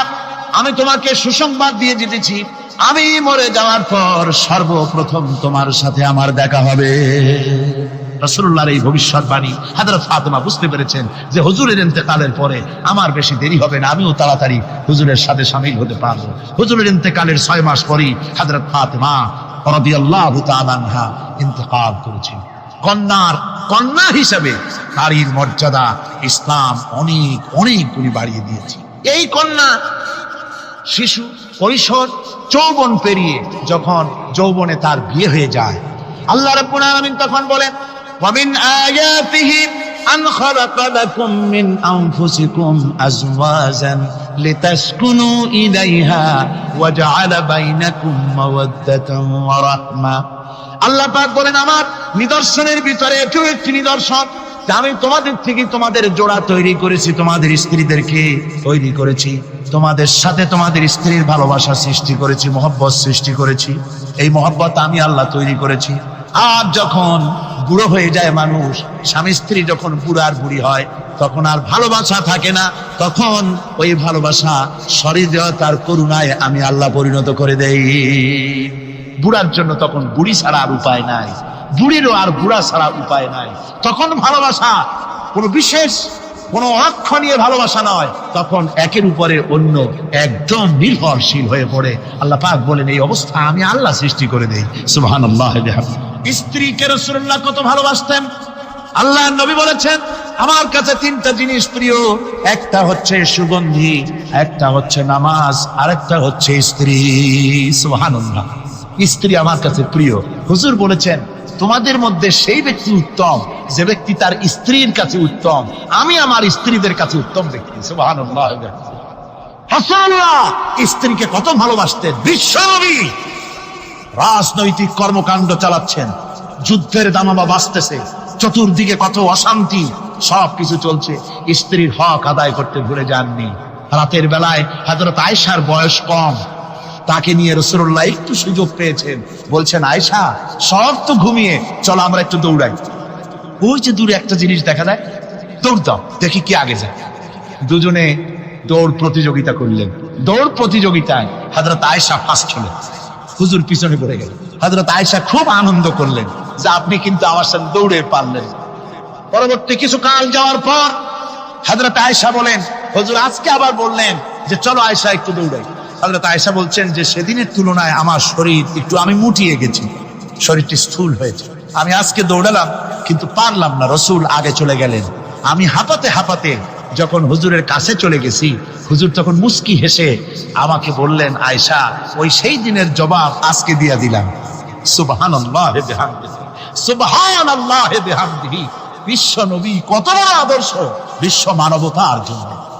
তিনি বলেছেন, আরাফাতের ময়দানে রাসূলুল্লাহ বলেছেন, তোমরা যেমন পড়বে তোমার স্ত্রীদেরকে তেমন পড়াবে, তোমরা যেমন খাবে তোমার স্ত্রীদেরকে তেমন খাওয়াবে। স্ট্যান্ডার্ড মেনটেন করবে। তুমি ভালো দামের কাপড় পরবে, স্ত্রীকে খারাপ দিবে তা নয়। অধিকার দুজনেরই সমান, স্বামী এবং স্ত্রী সমান অধিকার। কিন্তু আমরা তা বুঝতে পারি না, বুঝতে চাই না। আমরা অনেকে মনে করেছি বিয়ে যখন করছি তখন আমি তো নওয়াবজাদা নসরুল্লাহ খান, আর বউ তো কেনা দাসী না। সে কিন্তু দাসী না, তার মর্যাদা আছে, তার সম্মান আছে। তার সম্মান আপনাকে দিতে হবে। রাসূলুল্লাহ দিয়েছে, আপনাকেও দিতে হবে। রান্না বান্না হতে দেরি হয়, কত গালাগালি শুনতে হয় নারীকে।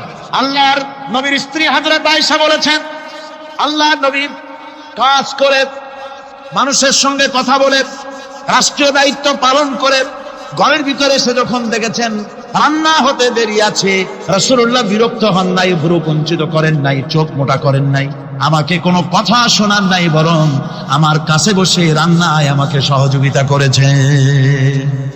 সুবহানাল্লাহ বিহামদিহি। এই হলো আল্লাহর রাসূল, এই হলো বিশ্ব নবী। স্ত্রীর সঙ্গে কি মহব্বত! সুবহানাল্লাহ। হুজুর মহব্বত করতেন স্ত্রীদেরকে। রাসূলুল্লাহর ঘরে দৌলত ছিল না, কিন্তু মহব্বত দিয়ে ভরা ছিল ঘরটা। হুজুরের ঘরে ফ্রিজ নাই, এসি নাই, হুজুরের ঘরে কার্পেট নাই, হুজুরের ঘরের মধ্যে জাদিম নাই, তোশক নাই, বড় বড় কম্বল নাই, আরামের কোনো জিনিস নাই, মডার্ন ইকুইপমেন্টস কিচ্ছু নাই, দৌলত নাই, কিন্তু মহব্বত দিয়ে ঘরটা ভরা। হযরত আয়েশা বলেছেন, আমি পানি পান করে, যখন আমি পানি পান করে গ্লাস রেখে দিতাম, আল্লাহর নবী তখন গ্লাসের সেই জায়গায় ঠোঁট লাগাতেন যেখানে আমি ঠোঁট লাগাইয়া পানি পান করেছি। আমি গোশত চিবোতাম, রাসূলুল্লাহ আমার হাত থেকে গোশত টুকরা নিয়া সেই জায়গায় চিবোতেন যেখানে আমি চিবুয়েছি। সুবহানাল্লাহ। আমার ভাইরা, রাসূল তার স্ত্রীদেরকে মহব্বত করতেন, স্ত্রীরাও রাসূলকে মহব্বত করতেন দারুণ ভাবে।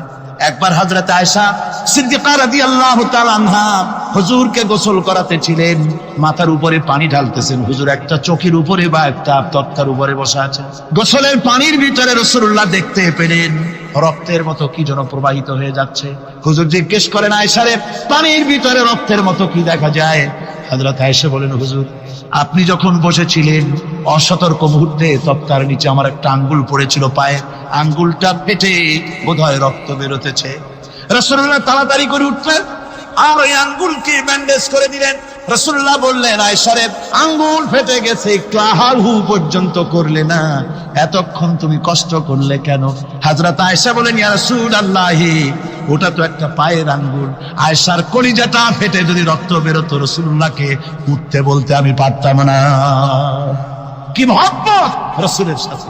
হযরত আয়েশা বলেন, রাসূল সাল্লাল্লাহু আলাইহি ওয়াসাল্লাম স্ত্রীদেরকে এত ভালোবাসতেন, আমাদের ঘরে গোশত টোস্ত তেমন রান্না বান্না খুব কম হতো।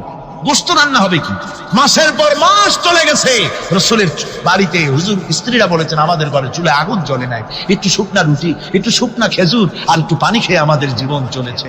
এরকমের অবস্থা হয়েছে। তারপরে এই অবস্থা চলেছে, এর মধ্যে যদি কখন একটু গোশত আসছে, হুজুর যখন ছাগল ইত্যাদি ছাগল দুম্বা জবাও করেছেন, এই দুম্বার গোশত নিয়ে, ছাগলের গোশত নিয়ে রাসূলুল্লাহ নিজে বেরোতেন। হযরত খাদিজার বান্ধবী কোথায় আছে খুঁজে ওই বান্ধবীর কাছে গোশত পৌঁছে দিয়ে আসতে। হযরত আয়েশা বলেন, একদিন আমার ঘুম ভেঙে গেল, দেখি হুজুর আমার কাছে নাই, গেলেন কোথায়? খুঁজতে খুঁজতে যায় দেখি মসজিদে নববীর ভিতরে হুজুর হাত তুলে বসে আছেন, মোনাজাত করতেছেন। আমি পেছনে কি হাত তুলে, আমি শুনতে পাচ্ছি নবীজি দোয়া করছেন, রব্বুল আলামিন কিয়ামতের ময়দানে যেদিন সন্তান তার পিতাকে ভুলে যাবে, মা তার সন্তানকে হারায় ফেলবে, ওই কঠিন হাসরের ময়দানে আমি যেন আমার খাদিজাকে হারাইয়া না যাই। মুনাজাতের শেষে হযরত আয়েশা বলেন, ইয়া রাসূলুল্লাহ, খাদিজার কথা আপনার এত কেন বারবার মনে পড়ে? একটা বুড়িরে বিয়ে করেছিলেন 25 বছর বয়সের সময়, 40 বছর বুড়ি, তার কথা কেন এত মহব্বত আপনার মনে পড়ে?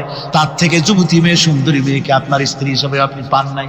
হুজুর বলেন, আয়েশা রে, খাদিজা সম্পর্কে এমন কথা তুমি আর বলো না, তোমরা সবাই আমার সুখের দিনের স্ত্রী। আর খাদিজা আমার এমন সময় স্ত্রী ছিল যখন মক্কায় আমার আশ্রয় ছিল না, তামাম মক্কা নগরীতে আমার আশ্রয় ছিল না। খাদিজার সঞ্চিত সমস্ত ধনরাশি ইসলাম কবুল করার পর দুহাতে খাদিজা বিতরণ করে দিয়েছে। হযরত আয়েশা বলেন, হুজুর আমার গোস্তাকি মাফ করে দেন, আমি আর এরকম বলবো না, তবে খাদিজা সম্পর্কে আমার কিছু একটু শুনান। হুজুর বলেন, আয়েশা শোনো, গভীর রাত, যত রাত হোক না কেন, ইসলামের দাওয়াত দিয়ে দিয়ে গভীর রাত্রে আমি যখন বাসায় ফিরেছি, ঘরে এসেছি, দরজায় একটা মাত্র ডাক দিয়েছি, খাদিজা, অমনি দরজা খুলে গেছে। আমি জিজ্ঞেস করেছি, খাদিজা রে, যত রাত্রে আসলাম, যতবার আসলাম, একটা ডাকের বেশি লাগলো না, তুমি কি ঘুমাও না? হযরতে খাদিজা বলেছেন, ইয়া রাসূলুল্লাহ, আমার মনের ভিতরে ভয় থাকে, আল্লাহ রাসূল দিনের খেদমতে বাইরে আছেন, আমি যদি আরামে বিছানায় ঘুমায় থাকি আর নবীজি দরজায় তার কাছে দাঁড়ায় আমারে ডাকাডাকি করবে, উঠতে যদি দেরি হয়ে যায় নবীজির সঙ্গে বেয়াদবি হয়ে যাবে, এই মনে করে আপনি না আসা পর্যন্ত দরজার সাথে পিঠ লাগাই আমি দাঁড়াইয়া দাঁড়াইয়া ঘুমাই। আমার ভাইরা, হযরতে খাদিজার ইজ্জত স্বয়ং আল্লাহ দিয়েছেন। কে দিয়েছে? হাদিস শরীফে এসেছে, রাসূলুল্লাহ জাবালে নূরে বসা, গারে হেরার ভিতরে বসা, হযরতে জিবরাইল রাসূলুল্লাহর সঙ্গে কথা বলতেছেন। একটু পরে হযরতে জিবরাইল বলেন, ইয়া রাসূলুল্লাহ, আমি আর এখানে বসবো না, আমি এখন চলছি। আমি দেখতে পাচ্ছি খাদিজা আসতেছে আপনার জন্য খাবার নিয়ে। খাদিজা যখন আপনার কাছে পৌঁছে যাবে, আপনি খাদিজাকে শোনায় দিবেন আল্লাহ রাব্বুল আলামিন খাদিজাকে সালাম জানাইছে। সুবহানাল্লাহ। রাসূলুল্লাহর কাছে হযরতে খাদিজা যখন আসলেন, হুজুর বললেন, খাদিজা, আজকে তোমার জন্য দারুণ সুখবর। বলে কি? বলে আল্লাহ পাক, জিবরাইল কেমন উঠে গেল আমার কাছ থেকে, জিবরাইল বলে গেল আল্লাহ তোমাকে সালাম বলেছে। হযরত খাদিজা কেঁদে ফেললেন, বললেন, ইয়া রাসূলুল্লাহ, আমার নারী জন্ম সার্থক, আল্লাহ আমাকে সালাম বলেছে, এর জবাব কেমনে দিতে হয় হুজুর আমি তো জানি না, আপনি আমার পক্ষ থেকে আল্লাহর সালাম কিভাবে দেওয়া লাগে আপনি দিয়ে দিন, আমি তো বুঝি না কেমনে আল্লাহর সালামের জবাব দেব।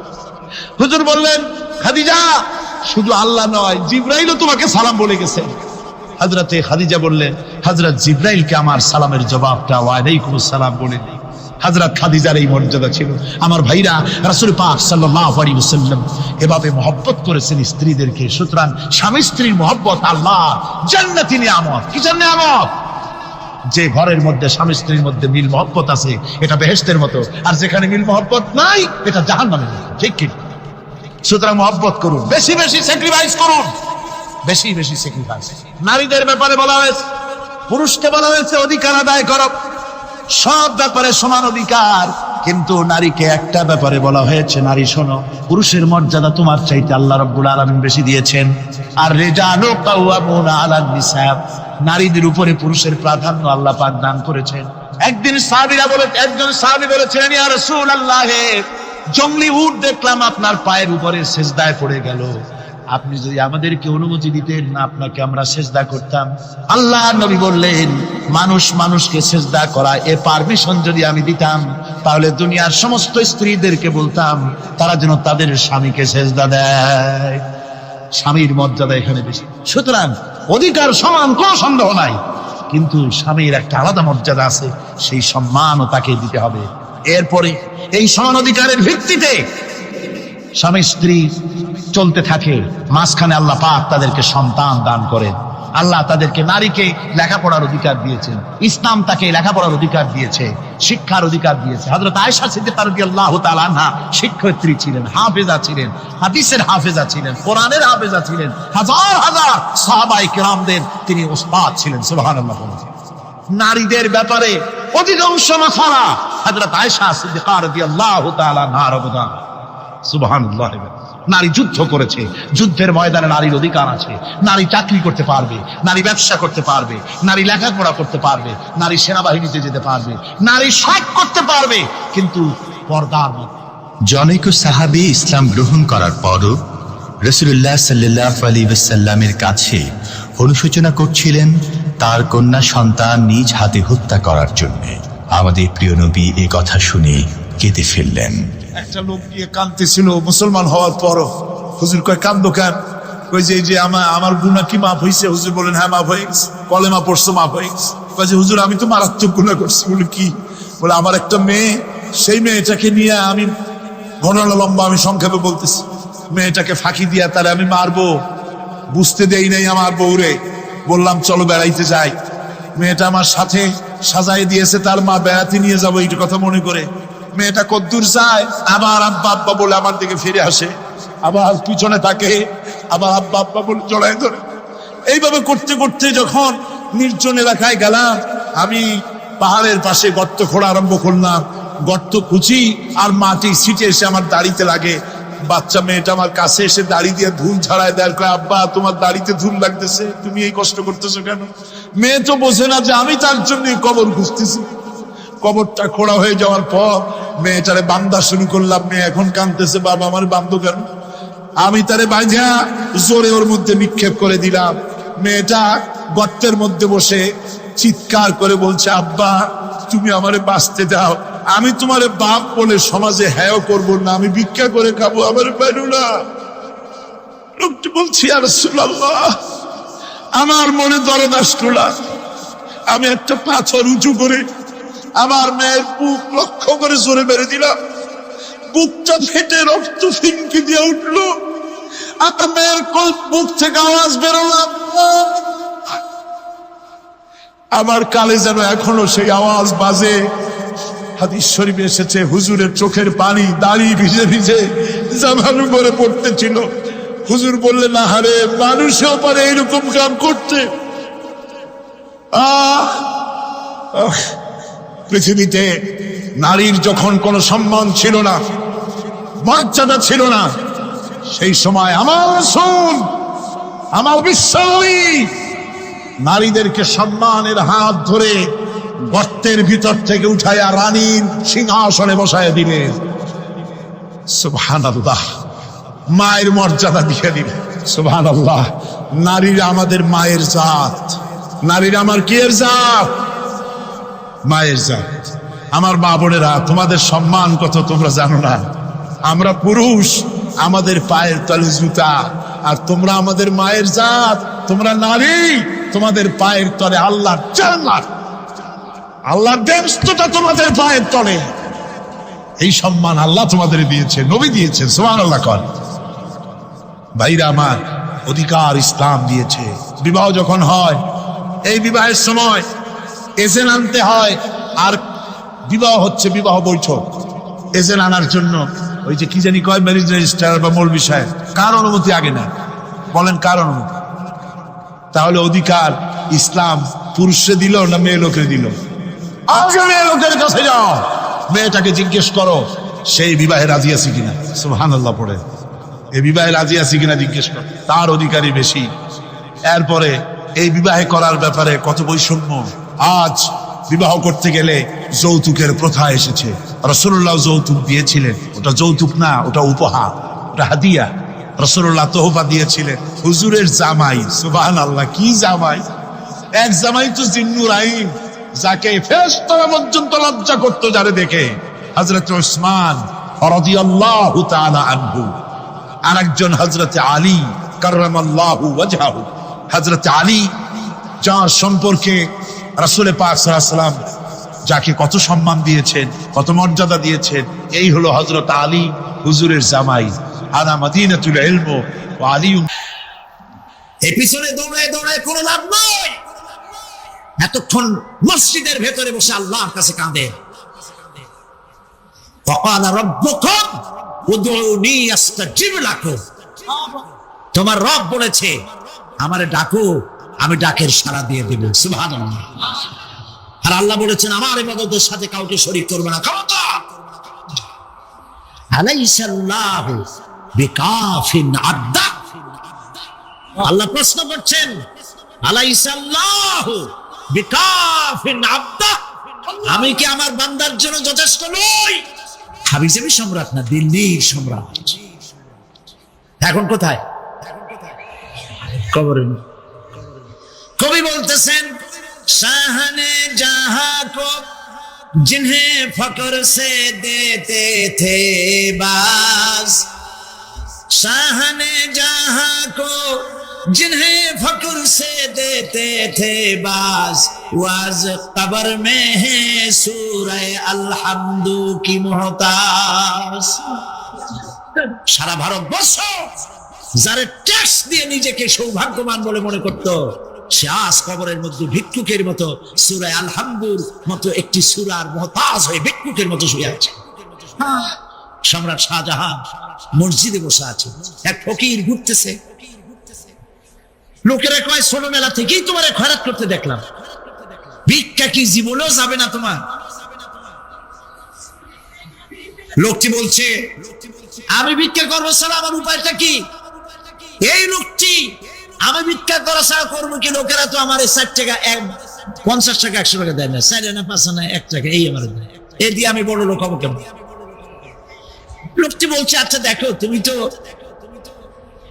জায়গা মতো যাইতে পারো নাই, বাদশার কাছে যাও, এমন দেওয়া দেবে জীবনে আর খয়রাত করা লাগবে না। তো বাদশার কাছে কি খয়রাতি যাইতে পারে কোনোদিন? হ্যাঁ এখন পারবে। কেমনে? সম্রাট শাহজাহান এখন একা একা মসজিদে আছে। তখনকার এসব বাদশারা অনেকে নামাজি ছিলেন, দিনদার ছিলেন। ফকির দরজার কাছে দাঁড়াইয়া দেখতে পাচ্ছে কেউ নাই, দেহরক্ষীরা দূরে দূরে দাঁড়ানো। বাদশাহ মসজিদের ভেতরে বসে হাত তুলে ঝুলতেছে আর কাঁদতেছে। মসজিদ থেকে বেরিয়ে আসছে, ফকির বলছে আসসালামু আলাইকুম হুজুর। তিনি বললেন ওয়ালাইকুম আসসালাম, চলে গেল।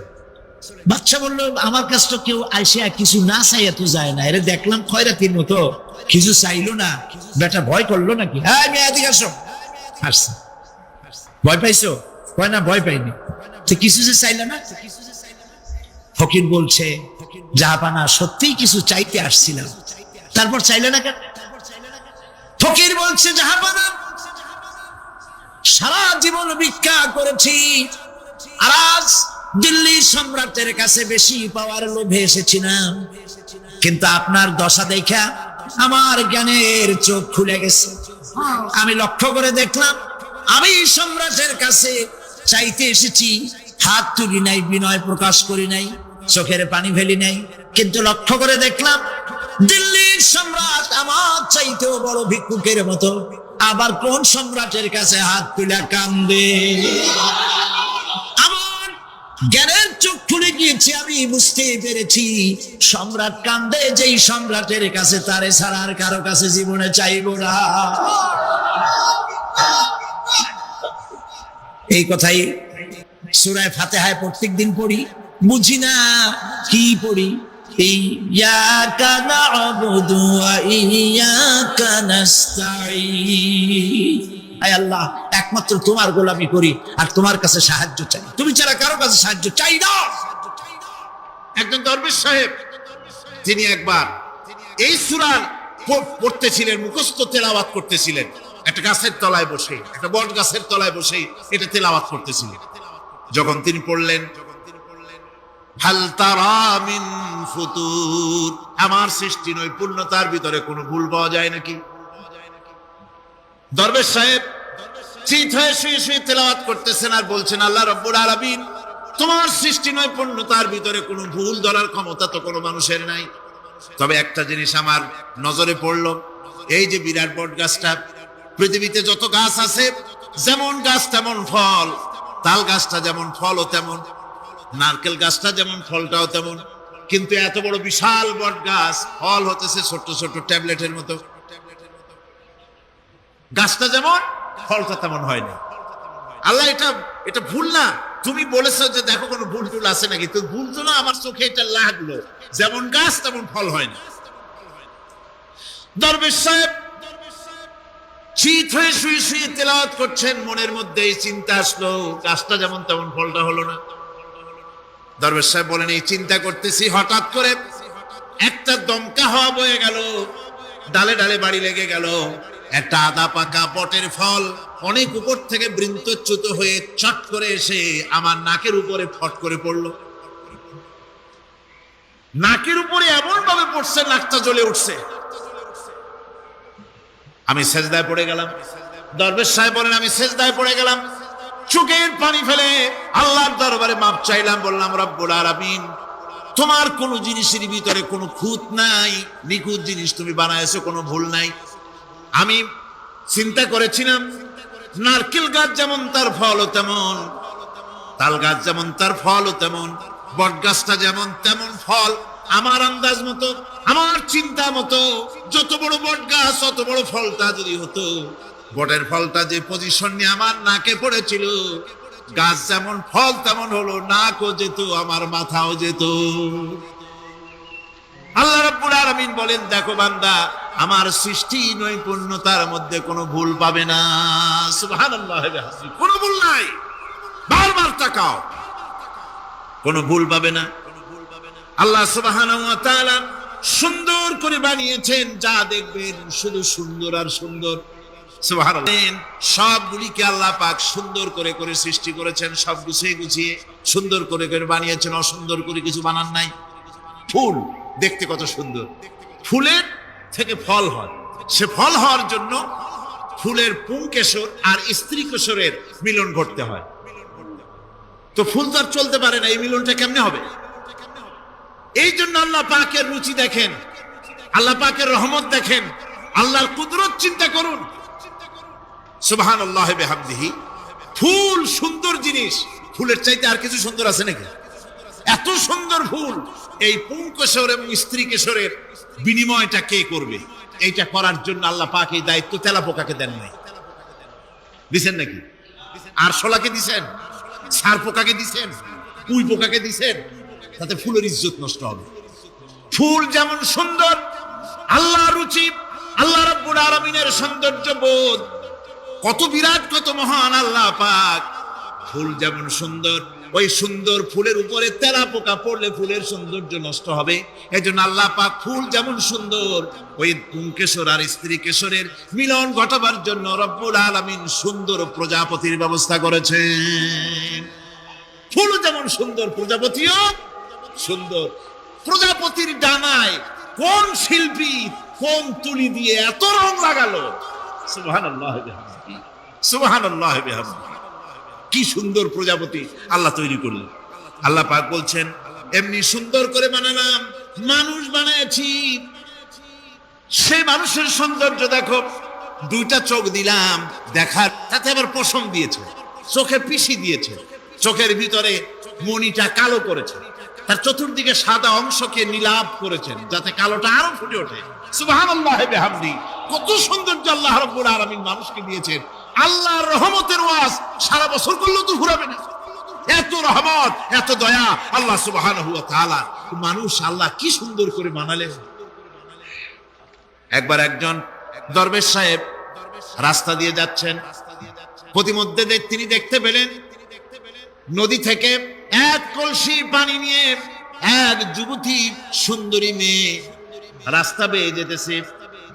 দরবেশ সাহেব দাঁড়ায় গেলেন আর ওই যুবতীর দিকে এক নজরে তাকায় আছেন, চোখে পলক দেয় না। এরপরে যুবতী থমকে দাঁড়ায় গেল। আধা বুড়া মানুষ, দাড়ি অর্ধেক পাইকে গেছে, দেখতে দেখায় খুব বুজুর্গ মানুষ, কিন্তু রাস্তায় আমার একা পায়া এমনি করে তাকিয়ে আছে আর চোখ দিয়েও তো পানি পড়ে। ব্যাপারটা কি? দরবেশ কাঁদে কেন? প্রতিমধ্যে আমাকে একা পেয়ে দরবেশ কাঁদে কেন, তাকিয়ে আছে কেন? মহিলার চিন্তা জাগলো। শেখ সাদী রহমতুল্লাহ আলাইহি ঘটনা লিখেছেন, বাংলা কবিতার অনুবাদ করেছেন। একদা সুখদায়ক প্রমোদা বদন, দর্শন করি মম ঝরিল নয়ন। হেসে কহে সেরূপসী সবিস্ময় মন, কহ দেখি মহাশয় কহ কি কারণ। বিষয় বিরাগী তুমি ভুবনে প্রচার, কি হেতু জন্মিল তব মানস বিকার। যুবতী মেয়েটি বলছে, ওগো দরবেশ সাহেব, হুজুর সাহেব, আমি একটা যুবতী মেয়ে লোক, রাস্তায় আমাকে একা পেয়ে আপনি আমার দিকে তাকায় আছেন আর কাঁদতেছেন। এই বৃদ্ধ বয়সে ভীমরতি হলে কেন? আমাকে দেখে কাঁদেন কেন আর এক নজরে কেন তাকায়ছেন? কারণটা কি? কি কুমতলব আছে? দরবেশ সাহেব বলছেন, হেসে কহিলাম বালে করহ শ্রবণ, নেত্র ঝরে তবু হেতু ভেব না এমন। তোমার প্রেম পাওয়ার জন্যে তোমাকে দেখে লোবাতুর এবং কামুক হয়ে তোমার দিকে তাকায়, কান্দি, একবারও ভেব না। আল্লাহর কসম আমি কাঁদতেছি, তোমার এত সুন্দর স্বাস্থ্য আর চেহারা যে আল্লাহ রাব্বুল আলামিন বানায় দিলেন, না জানি সেই আল্লাহ কত সুন্দর, যার সৃষ্টি এত সুন্দর সে আল্লাহ রাব্বুল আলামিন না জানি কত সুন্দর। আল্লাহ পাক সেই সুন্দর আল্লাহ রাব্বুল আলামিনকে দেখার তৌফিক যেন আমরা পাই। জোরে বলেন আমিন, আর জোরে বলেন আমিন। আল্লাহ পাক বলছেন আমি সুন্দর করে সব তৈরি করে দিয়েছি। বুঝবে তারা যারা চিন্তাশীল, যারা গবেষণা করে। ইন্না ফি খালকিস সামাওয়াতি ওয়াল আরদি ওয়া ইখতিলাফিল লাইলি ওয়ান নাহার লাআয়াতিন লিউলিল আলবাব। নিশ্চয়ই যারা নাকি জ্ঞানবান, তারা রাত এবং দিনের পরিবর্তন, আকাশ এবং জমিনের সৃষ্টি ইত্যাদির ব্যাপারে, এই সৃষ্টি নৈপুণ্যতার ব্যাপারে তারা চিন্তা করে, গবেষণা করে। এবং দিনের পার্থক্য, মানুষের জীবনকে জীবন পদ্ধতিকে দুই ভাগে বিভক্ত করেছে, রাত এবং দিন। দেখেন আল্লাহর রহমত এবং কুদরত সব জায়গায়। রাত এবং দিন মানুষের জীবন চলার পথকে, জীবন পদ্ধতিকে কয় ভাগে ভাগ করেছে? দুই ভাগ। আল্লাহ পাক বলেন ওয়াজআলনাল লাইলা লিবাসান ওয়াজআলনান নাহারা মাআশা। আমি রাতকে করেছি শান্তির বাহন, রাতকে করেছি আচ্ছাদন, শান্তির বাহন, আর দিনকে করেছি রোজগার করার জন্য। দিনের বেলায় রোজগার করবে, কামাই রুজি করবে, কল কারখানায় যাবে, খেতে খামারে যাবে, অফিস আদালতে যাবে, কাজ কাম করবে। এ কাজ করে করে শরীরের ভিতরে ক্লান্তি আসে, অবসাদ এসে যায়। রাতটাকে আচ্ছাদন করে দিয়েছি, দিনের কোলাহল মুক্ত রাত। সূর্যের আলোর ঝলকানি, তীব্র আলো নাই, চিৎকার নাই, আওয়াজ নাই। রাতের একটি অন্ধকার চাদর পরিয়ে দিলাম এই পৃথিবীর উপরে। রাতের একটি অন্ধকার চাদর পৃথিবীর উপরে পরিয়ে দিলাম। কোলাহল মুক্ত পৃথিবী এখন। সূর্যের তীব্র আলো আর নাই। এখন আরামে তুমি ঘুমিয়ে যাও, ঘুমাও, আবার সকালবেলা উঠে তুমি কাজ করবে। আল্লাহ পাক বলেন আমি এভাবে ওয়ামির রাহমাতিহি জাআলা লাকুমুল লাইলা ওয়ান নাহারা লিতাসকুনু ফীহি ওয়া লিতাবতাগু মিন ফাদলিহি। আল্লাহর রহমতের ভিতরে এটাও রহমত, আল্লাহর করুণা, আল্লাহর দয়া যে তিনি দিনকে করেছেন রুজি কামার জন্য, রাতকে করেছেন তিনি তোমাদের জন্য ঘুমাবার জন্য, বিশ্রামের জন্য। এই ব্যবস্থা আল্লাহ রাব্বুল আলামিন করেছেন, যিনি তোমাদেরকে দুপুর বেলায়, বিকেল বেলায় তোমাদেরকে অবসাদ গ্রহণের জন্য, আরামের জন্য দুপুর এবং বিকাল, সকাল ইত্যাদি তৈরি করেছেন। কোরআন শরীফের ভিতরে আল্লাহ পাক এই সমস্ত কথাগুলি ব্যাখ্যা সহকারে বলে দিচ্ছেন যে আমার রহমত ওয়াসিআত রাহমাতি কুল্লে সেই সমস্ত জিনিসে চতুর্দিকে, তুমি যেখানে আছো তার চতুর্দিক, আকাশ এবং জমিন, আমার রহমত তোমাকে ঘিরে রেখেছে। এ কোরআন নাজিল করেছেন সেই আল্লাহ, সেই রহমান, যার দয়া সর্বত্র ছড়িয়ে আছে। আল্লাহ পাক বলছেন এরপরে তোমাকে সৃষ্টি করলাম, জমিন সৃষ্টি করলাম খাবারের জন্য। আমার রহমতের বিষয়টা দেখো, আমি এমন দয়াবান, এমন মেহেরবান। এবার তোমার খাবারের জরুরত হলো, তুমি কি খাবে? সেজন্য এই জমিনে ফসলের ব্যবস্থা আমি আল্লাহ করেছি। জোরে বলেন সুবহানাল্লাহ। জমিন শুকায় গেছে, আরসালার রিয়াহা ফাতুসিরু সাহাবা। সমুদ্রের পানি, লবণাক্ত পানিগুলি বাষ্পীয় আকারে উত্থিত হয়ে যায়, মেঘমালায় পরিণত হয়ে যায়। বাতাসকে বলি এই মেঘকে টেনে নিয়ে যাও অমুক জায়গার উপরে। মেঘ চলে এলো।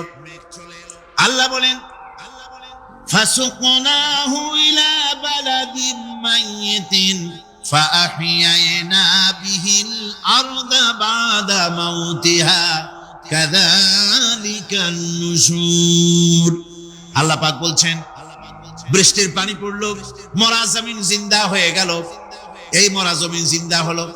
এরপরে তুমি বীজ বপন করলে, ধান বপন করলে, গম বপন করলে, মাটির খাসলাত হলো সব পচায় দেওয়া। মাটির খাসলাত কি? কথা বোঝেন না? মাটির ধর্মটা কি? পচায় দেওয়া। যা রাখেন পচে যাবে, লোহা রাখেন জং ধরে যাবে, পাথর রাখেন আস্তে আস্তে, এ ধরনের যেসব জিনিস রাখেন আস্তে আস্তে করে ধ্বংস হয়ে যাবে, পচে যাবে। ওই মাটির ভিতরে ধান এবং গম, আপনার ফসল, আপনার খাদ্য, আপনার রিজিককে আমানত করে দিলেন। আল্লাহ পাক ওটাকে হেফাজত করলেন। এরপরে ওর ভিতর থেকে পাতা অঙ্কুরিত হয়ে বেরিয়ে এলো। এখন কেউ যদি বলে আল্লাহ যদি পানি না দেন, আল্লাহ যদি বৃষ্টিটা না দেন, তাহলে আমার অসুবিধাটা কি? আল্লাহ বলেন দেখো বৃষ্টিটা তো আমি দিলাম। বৃষ্টিটা কে দিলেন? আল্লাহ পাক বলেন আফারাআইতুমুল মাআল্লাযী তাশরাবুন আআনতুম আনজালতুমুহু মিনাল মুজনি আম নাহনুল মুনজিলুন। তোমরা যে পানি পান করো, আকাশ থেকে এই পানিটা কে বর্ষণ করে? তুমি করো না আমি করি? কে করে জোরে কর? আল্লাহ পাক বলছেন আমি পানি বর্ষণ করি। সেই পানিটা এই যে বঙ্গোপসাগরের পানি, আপনাদের কর্ণফুলীর পানি, মিষ্টি নানো না? কি পানি জোরে কন? ইচ্ছে করলে লবণাক্ত অবস্থায় অবতীর্ণ করে দিতে পারতাম, জমিনের ফসল সব নষ্ট হয়ে যেত, কিন্তু আমি নুনা পানি উঠায়া ওই পানিগুলিকে মিষ্টি করে আমি নাজিল করে জোরে কন সুবহানাল্লাহ, মিষ্টি পানি অবতীর্ণ করে দিলাম। এখন মানুষ বলে আল্লাহ পানি না দিলে কি হইতো? আমাদের খাল আছে, বিল আছে, সাগর আছে, নদী আছে, পুকুর আছে, হাওড় আছে, টিউবওয়েল আছে, ডিপ টিউবওয়েল আছে, আল্লাহ বৃষ্টি না দিলে তো কি হয়ে গেল আমাদের? আল্লাহ পাক জবাব দিয়েছেন কুল আরাআইতুম ইন আসবাহা মাউকুম গাওরান ফামান ইয়াতিকুম বিমাইন মাইন। বলো দেখি সবে শুকাইয়া যদি যায় এই জমিনের পানি, তাহলে হেথায় তটডির ধারা কে দিবে সবারে আনি? টিউবওয়েলের পানি, পাতালের পানি, দরিয়ার পানি, সাগরের পানি, হাওড়ের পানি, বিলের পানি সব যদি আমি আল্লাহ শুকায় দেই, আমি আল্লাহ ছাড়া এমন কোন শক্তি আছে যে মরা গাঙ্গে নতুন করে পানির জোয়ার এনে দিতে পারে? আছে কেউ? কেউ নাই। আল্লাহ পাক বলেন দেখুন আমার রহমত, এভাবে করে আমি পানি দিলাম, বৃষ্টি দিলাম, এবার গাছ উঠলো, বীজ বপন করছিলা, গাছ উঠলো। আনতুম আনশাতুম শাজারাতাহা আম নাহনুল মুনশিউন। মাটি থেকে এই গাছকে কে উদ্গত করে দিল? ভাই বেটা কে দিল? তুমি দিছো না আমি দিয়েছি? কে দিয়েছে জোরে কর, জোরে চিল্লা এখন কে দিল? আল্লাহ পাক বলেন গাছ উদ্গত করে দিলাম, গাছ এবার বড় হলো। এই গাছ আল্লাহ রাব্বুল আলামিন এই গাছ তৈরি করলেন। এই গাছ শুধু আপনার জ্বালানি দেয় না, গাছ শুধু ফল দেয় না, এই গাছ মানুষের জন্য গাছ হচ্ছে বন্ধু। মানুষের জন্য গাছ কি? জোরে কোন কি? বন্ধু। সেই বন্ধুরে জন্মের কাটা কাটবেন নাকি? গাছ বন্ধু কি করে? গাছ বন্ধু হচ্ছে আমরা যে শ্বাস প্রশ্বাস নেই, মুখের থেকে নাকের থেকে যে শ্বাসটা ফেলি, সেটা হচ্ছে আমরা গ্রহণ করি বাতাস থেকে অক্সিজেন, ছেড়ে দেয় কার্বন ডাই অক্সাইড। এটা হচ্ছে বিষ। এটা কি? আমরা নিলাম পরিশুদ্ধ অক্সিজেন, নিলাম, ছেড়ে দিলাম এটাকে বিষ করে, এই বিষটা ছড়িয়ে গেল। এখন এই বিষ যদি আল্লাহ পরিশুদ্ধ করার কোন ফ্যাক্টরি না বানাতেন, তাহলে পৃথিবীর সমস্ত প্রাণী মরে যেত। সুবহানাল্লাহ কইতে ইচ্ছে করে না? আল্লাহ পাক কি ব্যবস্থাটা করলেন! কোন দুনিয়ার ফ্যাক্টরি নাই, মানুষ যে বিষাক্ত করে দেয় আবহাওয়াকে, সেটাকে রিফাইন করার ব্যবস্থা মানুষের কাছে নাই। আল্লাহ ব্যবস্থা করেছেন কি? আল্লাহ পাক গাছ বানায় দিলেন, গাছের সবুজ শ্যামল রং, ঘাসের সবুজ শ্যামল রং, তার খাদ্য হতেছে আপনি যেটা ছেড়ে দেন, আপনার জন্য যেটা বিষ সেটা হচ্ছে তার জন্য খাদ্য। কার্বন ডাই অক্সাইড গাছ টেনে নেয়, সারা রাত টানতে থাকে, অক্সিজেন থেকে বাতাস থেকে সারা রাত টানতে থাকে, কার্বন ডাই অক্সাইড খাবার হিসাবে সে টেনে নেয়। আর দিনের বেলা যখন রোদ ওঠে, সূর্যের উত্তাপ আর গাছের সবুজ রং দুটোতে মিলে এক প্রকারের রন্ধন ক্রিয়া হয়, রাধা হয়। সেই রান্নার মাধ্যমে গাছের ভিতর থেকে গাছ আবার অক্সিজেন মানুষের জন্য, প্রাণীর জন্য ছেড়ে দেয়। সুবহানাল্লাহ। তো গাছ আপনার জন্য বন্ধু। একদিকে গাছ আপনার এই কাজ করলো, ফার্নিচার বানাইলো, ছায়া দিল, ফল দিল। আল্লাহ পাক বলেন এই গাছগুলি কে তৈরি করলো? মিয়া তুমি করছো না আমি করছি? আমি আমার রহমত দিয়ে তোমার গাছ বানাই দিলাম।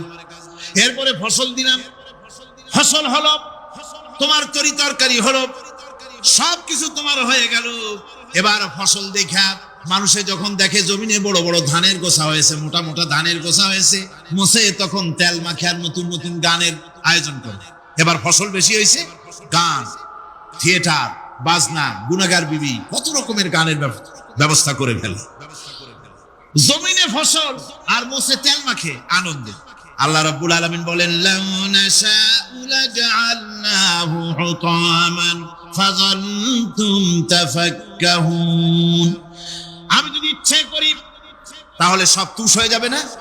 তখন কি করবেন আপনারা? কি করবেন কোন? বাংলাদেশ তখন হরতালের দেশ।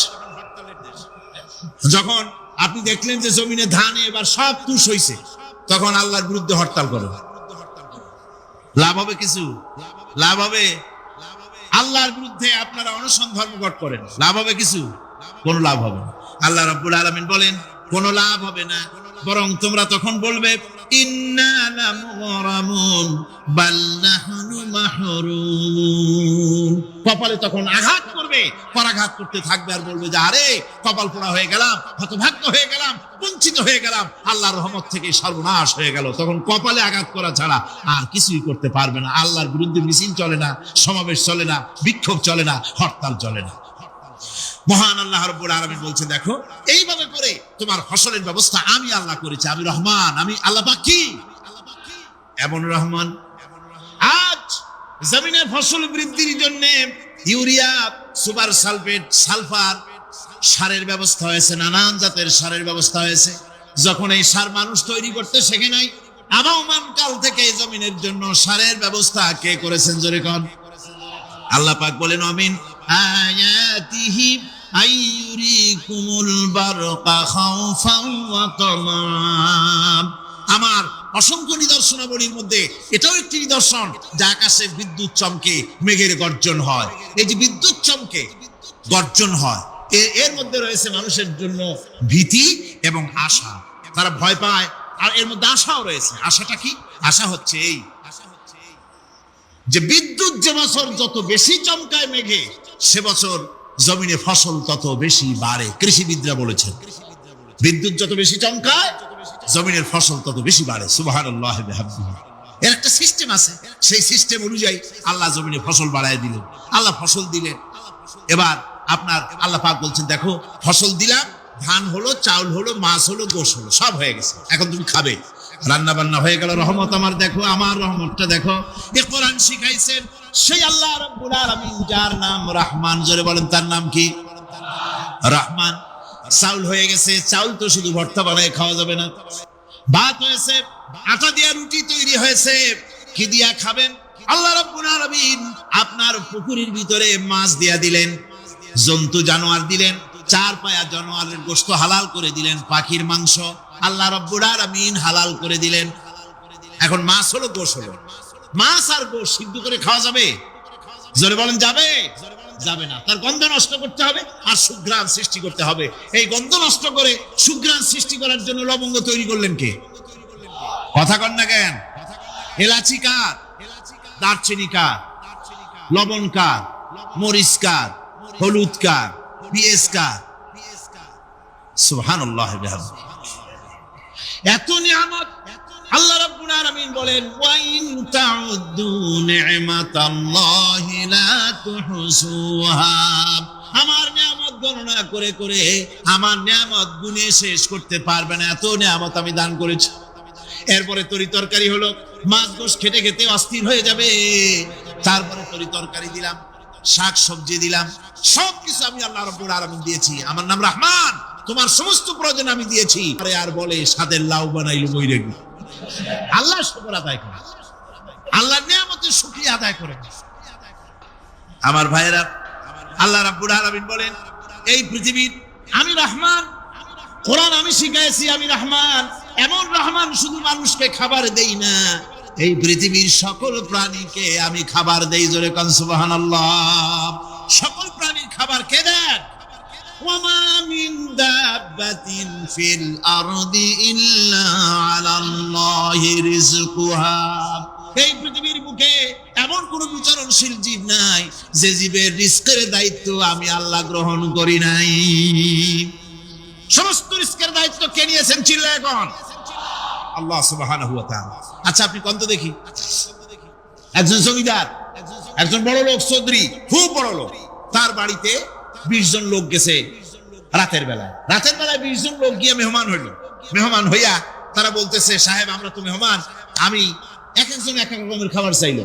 একজনে বললো আমি হরিণ খাবো, আর একজনে কয় আমি মুরগি খাবো, আর একজনে বললো আমি খরগোশ খাবো, আর একজনে বললো আমি হাতি খাবো, আর একজনে বললো আমি ছাগল খাবো। 20 জন মানুষে 20 রকমের খাবার চাইলো। একজনে কয় বোয়াল মাছ খাবো, আরেকজনে কয় রুই মাছ খাবো। 20 জনে 20 রকমের খাবার দাবি করলো। বলেন জমিদার তো বাড়ির দ্বারে, জমিদারের বাপ, সেও কি পারবে 20 জনকে 20 রকমের খাবার পরিবেশন করতে? কোনো প্রস্তুতি ছাড়া পারবে? পারবে। কোনো প্রস্তুতি ছাড়া, কোনো প্রস্তুতি ছাড়া জমিদার হোক রাজা বাদশাহ হোক 20 জন মানুষের খাবার 20 রকমের দিতে পারে না। আর আল্লাহ এমন রহমান, এই পৃথিবীর লক্ষ কোটি কোটি জাতির প্রাণীকে কোটি কোটি রকমের খাবার আল্লাহ রাব্বুল আলামিন পরিবেশন করতেছেন। সাপের খাবার একরকম, ব্যাঙের খাবার আর এক রকম। ব্যাঙে যা খায় সাপে তা খায় না, সাপে যা খায় ব্যাঙে তা খায় না। হাতির খাবার, গন্ডারের খাবার, ভল্লুকের খাবার, বাঘের খাবার, সিংহের খাবার, মানুষের খাবার, ছাগলের খাবার, মুরগির খাবার, মশার খাবার, সারপোকার খাবার, সমস্ত খাবার ভিন্ন ভিন্ন। আবার সমস্ত খাবারের মজা আল্লাহ রাব্বুল আলামিন আলাদা আলাদা করে দিয়েছেন। এমন রহমান, আপনার পেট ভরবেন শুধু স্বাস্থ্য বাড়াবার জন্য, পেট ভরে খাওয়া দরকারটা ছিল। আল্লাহ পাক দেখলেন যে না, শুধু পেট ভরলে তো এরকম খাইতে চাইবে না, তাই আল্লাহ রাব্বুল আলামিন জিহ্বা দিয়ে দিলেন যাতে করে মজা লাগে আর খায়। আল্লাহ পাক বলেন আমি রহমান, দেখো আমি কিভাবে খাওয়াই। ওয়াকাইয়িম মিন দাব্বাতিন লা তাহমিলু রিজকুহা আল্লাহু ইয়ারযুকুহা ওয়া ইয়্যাকুম। এই পৃথিবীতে এমন অনেক বিচরণশীল জীব আছে, যে প্রাণীরা নিজের জন্য কোনো সঞ্চয় করে না, সঞ্চয় করে শুধুমাত্র পৃথিবীর মানুষ। আর পিঁপড়ায় কিছু সঞ্চয় করে। অন্যান্য বহু প্রাণী আছে যাদের কোনো সঞ্চয় নাই। কি বলেন, পাতিশিয়ালের কোনো ব্যাংকে অ্যাকাউন্ট আছে নাকি? না। শীতের মৌসুমে পাতিশিয়াল আইসা ব্যাংকের ম্যানেজারকে বলে না যে কয়েকটা মুরগি আনছি, আমার নামে একটা অ্যাকাউন্ট ওপেন করে। বৃষ্টির সময় আমি যেন এগুলো উঠাইয়া পাইকারি ধরে খাইতে পারি। ওর কোনো খাবার নাই, সঞ্চয় নাই। এ ধরনের পাখির সঞ্চয় নাই, পশুর সঞ্চয় নাই। মহান আল্লাহ রাব্বুল আলামিন তিনি বলছেন, সকাল বেলায় পাখি তার বাসা দিয়া ক্ষুধার্ত পেট নিয়ে পাখিগুলি উড়ে চলে যায়। সাপ তার গর্ত থেকে বের হয় খালি পেটে, পাতি শৃগাল খালি পেট নিয়ে গর্ত থেকে বেরিয়ে যায়। তিমির মতো অত বড় প্রকাণ্ড প্রাণী, হাতির মতো প্রকাণ্ড প্রাণী, গরিলা, শিম্পাঞ্জি, ওরাংওটাং, পিঁপড়া থেকে শুরু করে নিয়ে প্রকাণ্ড তিমি পর্যন্ত সমস্ত প্রাণীগুলি সকালবেলায় খালি পেটে বেরিয়ে যায়।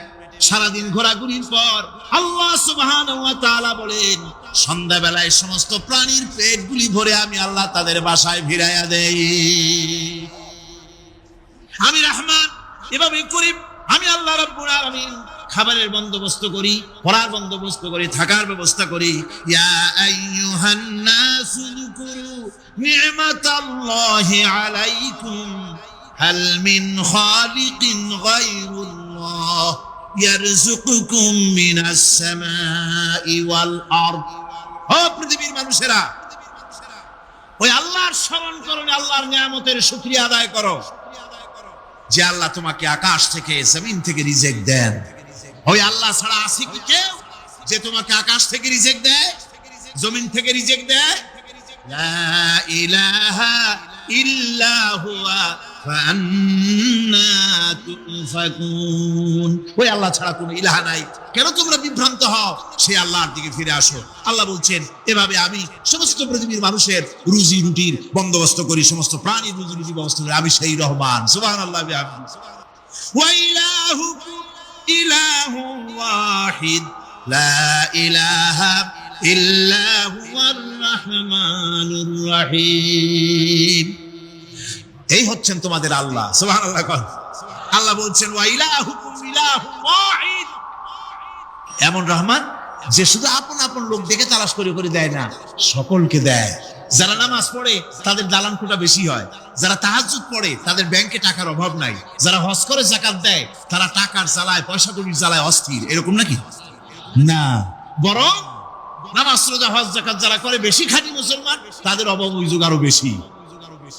যাদের কাছে নামাজ নাই, রোজা নাই, আল্লাহ পরকালের চিন্তা নাই, তাদের টাকা পয়সা, সোনা দানা, জায়গা জমিন, সৌন্দর্য, সুখ আর আরো অনেক বেশি। বরং এদের কম। আপন লোকের চাইতে শত্রুকে বরং আল্লাহ পাক বেশি দেন। আপন লোক মানে যারা দিনদার, ইমানদার, পরহেজগার, নামাজি, এরা বরং কম পায়, ওরা বরং বেশি পায়। এমন কেউ নাই পৃথিবীতে শত্রুকে ডেকে বলবে আয় তোরেও দেই, কেউ নাই, একমাত্র আল্লাহ রাব্বুল আলামিন যিনি সকলকে দেন।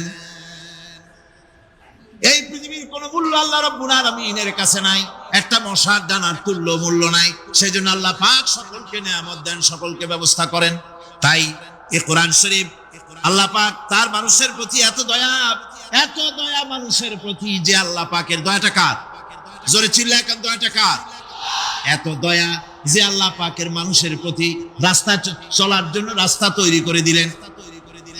পাহাড়ের ভিতরে মানুষ যেন হারায় না যায়, পাহাড়ের ভিতরে গিরিপথ বানালেন যিনি, মরুভূমির ভিতরে হারায় না যায় নিশানা বানালেন যিনি, সমুদ্রের ভিতরে রাতের আধারে যেন গভীর সমুদ্রে হারায় না যায়, সেজন্য মহাশূন্যের ভিতরে তারকা প্রদীপ জ্বালায়া পথের নির্দেশনা দিয়ে দিলেন যিনি, এত ব্যবস্থাপনা যিনি করলেন, সে আল্লাহ রাব্বুল আলামিন মানুষের জন্য এই পৃথিবীতে ব্যক্তি, পরিবার, সমাজ ও রাষ্ট্রে, আন্তর্জাতিক জীবনে, স্বরাষ্ট্রনীতি, পররাষ্ট্রনীতি, শিক্ষানীতি, যুদ্ধনীতি, বন্দিনীতি, তার জীবনের সমস্ত নীতিমালার ব্যাপারে আল্লাহ রাব্বুল আলামিন বুঝি কোনো দিগদর্শন দেন নাই।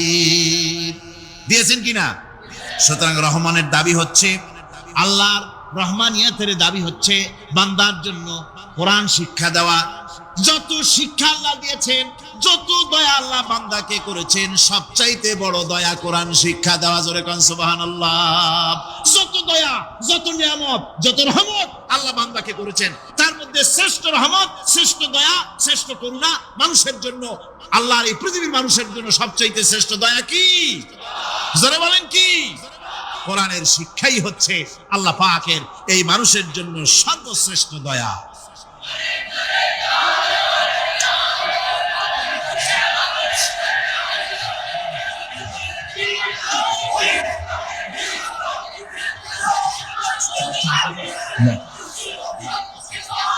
আমার ভাইরা, কোরআনে কারীম কত বড় নিয়ামত। আর রহমানু আল্লামাল কুরআন। এতক্ষণ যেই রহমানের দয়ার কথা বললাম, সেই রহমান কোরআন শিখাইছেন। সুবহানাল্লাহ। কি শিখাইছেন? কোরআন। সেই কোরআন তিনি কি শিখালেন? কোরআনের শিক্ষা কি? কোরআন আমাদের কি দিল? আল্লাহ কি শিখালেন? সেই ব্যাপারে কথা হবে আগামীকাল ইনশাআল্লাহ। সবাই বলেন ইনশাআল্লাহ। দাঁড়ানো ভাইরা বসেন, দাঁড়ানো ভাইরা সবাই বসেন, মুনাজাতে অংশগ্রহণ করেন। মুনাজাত করা জরুরি, কেউ দাঁড়িয়ে থাকবেন না, সবাই বসেন, মুনাজাতে অংশগ্রহণ করুন, মুনাজাত করুন। দাঁড়ানো ভাইরা বসুন, কেউ দাঁড়িয়ে থাকবেন না। আমি আজকে আর লম্বা কথা বলবো না, যেহেতু আমি পরিশ্রান্ত হয়ে এসেছি। আগামীকাল ইনশাআল্লাহ এর থেকে আগে শুরু করবো। আজকে যেমন দেরিতে শুরু হয়েছে, এরকম আগামীকাল দেরিতে শুরু হবে না ইনশাআল্লাহ। আরো আগে শুরু করব, যাতে করে আমি আপনাদের সামনে কথাগুলি সুন্দর করে বুঝাতে পারি। সবাই বলেন আমিন। কোরআন আমাদের কি দিল? কত বড় রহমত এই কোরআন। যে আল্লাহ এত বড় দয়া, সে আল্লাহ আমাদের কি শিখালেন? এখন আর বাড়িতে গেলে আমাদের পথে কেউ আর থাকে না। মুনাজাতের পর আযান হবে। রব্বুল আলামিন।